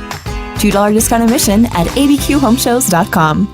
Ron Peterson Firearms has been in business for over 50 years, offering one of the largest selections of new and used firearms and modern firearms accessories and ammunition. See for yourself why Ron Peterson Firearms is the most trusted gun shop in New Mexico, located in the historic Nob Hill District on Central, just east of Washington. Prescription products require an online physician consultation and are only available if the physician determines a prescription is appropriate. Subscription required. See website for full details and important safety information. Hey guys, good news. The outrageously expensive little blue pill is now generic, which means you can get the prescription medication to treat ED at affordable prices. And Hims makes it extra affordable. You pay just $30 for a month's supply. And right now, get your first online doctor's visit totally free when you go to forhims.com/joy. That's right, free. Zero copay, no expensive appointments, no awkward face-to-face conversations to get your prescription. Hims connects you to doctors online who can evaluate you and, if appropriate, prescribe your ED medication. And a pharmacy sends it right to your door. Hims makes it affordable, private, and incredibly easy. Nobody likes dealing with ED. Now, thanks to Hims, nobody has to. And that's really good news. To start your free online visit, you need to go to this exclusive address, forhims.com/joy. That's forhims.com/joy for your free online visit. forhims.com/joy. Catch the Sports Bar with Michael Carlisle and Mike Trujillo. Local talk today at 95.9 FM and AM 610. The Sports Animal. All right, is Silky got anything to say? I don't know. He said, did you want someone to rail on the Lobos? I mean, I kind of got the feeling like he doesn't listen to our show ever. Well, when he's like, "Oh, it must be a tough week for you guys." Yeah, you should follow that intuition. It's true. He's hanging around. He's trying to sell our show. Well, sales guy Silky's here with his hot take. What's up? Well, I mean, you tell me. What are you guys talking about this week? You got nothing to talk I about. wanted to know. I mean, you said you want someone to rail on the Lobos. Well, I asked if you needed someone to rail on the No, we got a lot of that. Well, yeah, I can see why. All right, is that it? That's it. All right, thank you. Got anything else? Can I help you with anything, Jeff? What can I do for you? Well, will Texas Tech make the College World Series again this year? I sure hope so. They're number 1 in one of the polls this week. I sure hope so. I sure hope so. I'm a pessimist. Hot Jeff. Take Dougie brings hot takes. What take do you want? Yes, of course they are. I don't want anything. You know, I don't know. We'll see. We'll see later this spring. What's the attitude on the sales guy today? He was worried about us. Like, you guys must not have a lot to talk about this week. I'm like, well. That's all I do, really, is worry about you guys. You're welcome, by the way. Have you heard of Steve Alford? Thank you. Oh, yeah. He wore purple last night. How about that? Let's talk about that. Let's dissect, because he cares so much. Red and blue. Between red and blue. Yeah, that's exactly right. It's a good look. All right, Matt says on Alfred leaving last night, or on Alfred leaving. Jeff, this is tricky for me. I honestly see both sides. Alfred's desire, you leave and challenge himself, plus get a nice little pay bump. I can also feel many fans' upset reactions, as I am one. From Alfred's perspective, clearly UCLA has been one of the premier basketball programs in NCAA history. Bigger profile, more publicity, more money. If memory serves, he was set to make $1.5 million here with incentives. He left for $2.5 in LA. You can argue cost of living, California tax, etc., but any way you slice it, it's still a raise, $1 million plus. From the fan perspective, people keep talking about who wouldn't want to do that for their family and themselves. Who wouldn't do it? Well, let's not act like he went from making $60,000 to $250,000. They weren't paupers before, so the incremental raise, $1 million in salary in LA probably wasn't life-changing for the Alfords. And fact is, several coaches have made the decisions to not leave a lower-tier school. Mark Few is one. Greg Marshall, Steve Fisher, those guys built their programs into the elite realm. I think fans just believe he loved it here, believed he was in it for the long haul. He was the one who said, don't mess with Happy. I don't condemn him for the choice he made. I understand it, but I understand why fans are still and always be hurt by it. It's from Matt. That's a fair perspective. incremental raise of north of $1 million. It wasn't like 1.2 here and 2.6 there per year, guaranteed 6 years, $1.5 million over 6 years is $9 million more guaranteed. Incremental. I mean, it's always easy to talk about someone else's money, but guaranteed $9 million more. I'm just saying. I mean, you guys use the word incremental as you will. It's a vague term. But I think that's about as fair of a look at it as I've heard. It's very fair, but it's also a different mindset. We're talking about people that are invested no matter what as a Lobo fan. And Steve Alford was invested as a Lobo coach, but he wasn't a lifer, a diehard. He was the Lobos coach, rebuild expectations, did a lot, but he was someone that was at Indiana, coached in the Big Ten, strived to get back to that level, and for him, the UCLA job, bigger job than New Mexico. Yeah, and well, I'm not looking to rip on anybody here. It is a bigger job. Ron wants to know what's up with Red Raider on the air. Equal time for Rock Chalk Jayhawk tomorrow. Tomorrow's Jayhawks. Tomorrow's KU segment. Yeah. Deutsch says, boy, I couldn't disagree more, Jeff. Lobo basketball was not beating Nevada and Steve Alford last night with Bragg or with Caldwell. Okay, maybe. I don't know what that team would look like. Good morning, says Dean. With this season pending miracle, what's Dr. Weir Hubbard look like for next year? The Kilgore, Texas 7-footer, Matos, Dorsey, and then McQuatch. I'm just reading what it says here. Hendricks, Martin, Quatch, Workshire, Percy. Do we have patience for another mediocre year? I'll give you the answer to that. What are ticket sales going to be like? Who do you think this program needs for stability? P.S. The finalists for the coaching spot when Weir got the job, Joe Dooley, Steve Forbes. How are their ball clubs doing now? It's fair to look at next year, and I have no idea what next year's going to look like because I got to get through the transfer portal thing. Honestly. Got to get to the end of this year and see what happens. Yeah. Garcia says, when he headed to Vegas, Jeffy Lube? If I'm not mistaken, last night Lobo basketball clinched a berth in the play-in game. They did. Yeah, they absolutely did. John, good morning. How you living? Good morning. How are you? Good. What's up? I heard from a very, very reliable source that when Alford left here, the reason he left, he had accepted the contract, verbally accepted it, told you and him he was going to stay here, and then the athletic director came on and said that he was going to raise ticket prices to pay for it. Yeah, he wasn't happy with that. I don't know that that's the reason he left, but Paul did go on a radio show and was asked on, I believe it was on Lobo Talk, if I'm not mistaken, or on Paul's show about raising prices and parking, yes, to help pay for the increased salary for his coach. The athletic director did say that, and Paul and Steve was not happy with that. I don't think that's the reason he left, but he wasn't happy with it. Well, I heard that he had already turned down UCLA, and he told Paul, go back and retract that because I'm only getting $1 a year raise. You're just extending my contract. And when Paul said, no, it's been done, I'm not going to do it anymore, then Alford said, fine, and he called UCLA and wanted to know if the offer was still there. All right. No, I appreciate it, John. Thank you. I mean, Paul did, remember that? Mm-hmm. He did say that. I don't believe that's, the reason he took the job, but I know he wasn't happy about that. Marty, good morning. Yeah, it's always living in the past, huh? Here in Lobo Land. That's what I'm doing, especially after last night's blast. Yeah, I mean, it wouldn't have been the UCLA job. Could have been another job. He wasn't a hot commodity at the time. We kind of forget that. He turned around the program, been consistent, had him ranked as high as 3rd. Could be wrong, could be 4th, not sure. But I think what Lobo fans really got to worry about is got to look at the state of the program now. If you're the flagship sports program on the state like you call yourselves, and I'm talking Aggie basketball, Aggie football, Lobo football, soccer. I get it. That's what I hear from Lobo fans. We're the flag, we're proud of our Lobo basketball, and we are the premier sports program in the state. So, okay, put your money where your mouth is. Where's all the criticism on the current team? All the chaos that has happened with the players, that's all part of leadership. So the guy that really should be talked about on a weekly basis is Coach Weir, instead of worrying about Coach Alford's contract. These silly conversations as to whether or not why he didn't stay here. Could have been UCLA, could have been another school.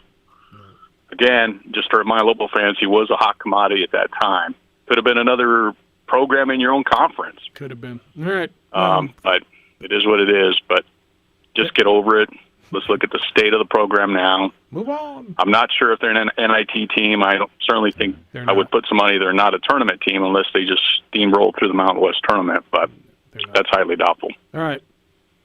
Thanks, man. First of all, there's been a lot of talk about what he's. It happens sometimes when you tune in selective segments. It happens. Yeah.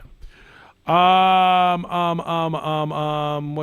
am I looking at? David says on Weir, you cannot blame Weir for losing 2 starters in the middle of the season. However, you can blame him for the way his team plays. Both before and after the guys were kicked off, they haven't played good defense all season, even when the whole team was playing.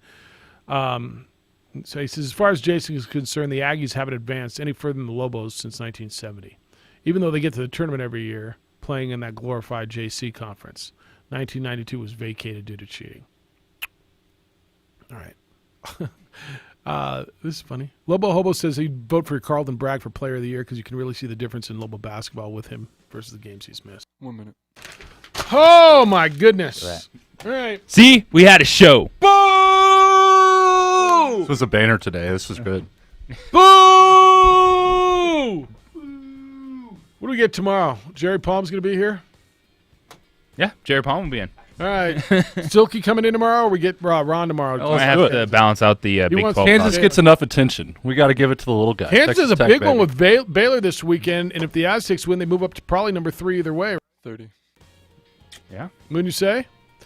All right. Jim Rome shows next, and Patrick shows after that. The sports bar is on at 3. We get Little Basketball Women at Nevada at 7 o'clock. J. Poe, good work. Micah, 15. Thanks for coming by, Silky. You're welcome. All right. Go have a day, huh? Oh, I will. All right. Be back with more award-winning radio for you tomorrow morning. Be kind, loving, caring, and sharing. We'll smell you then.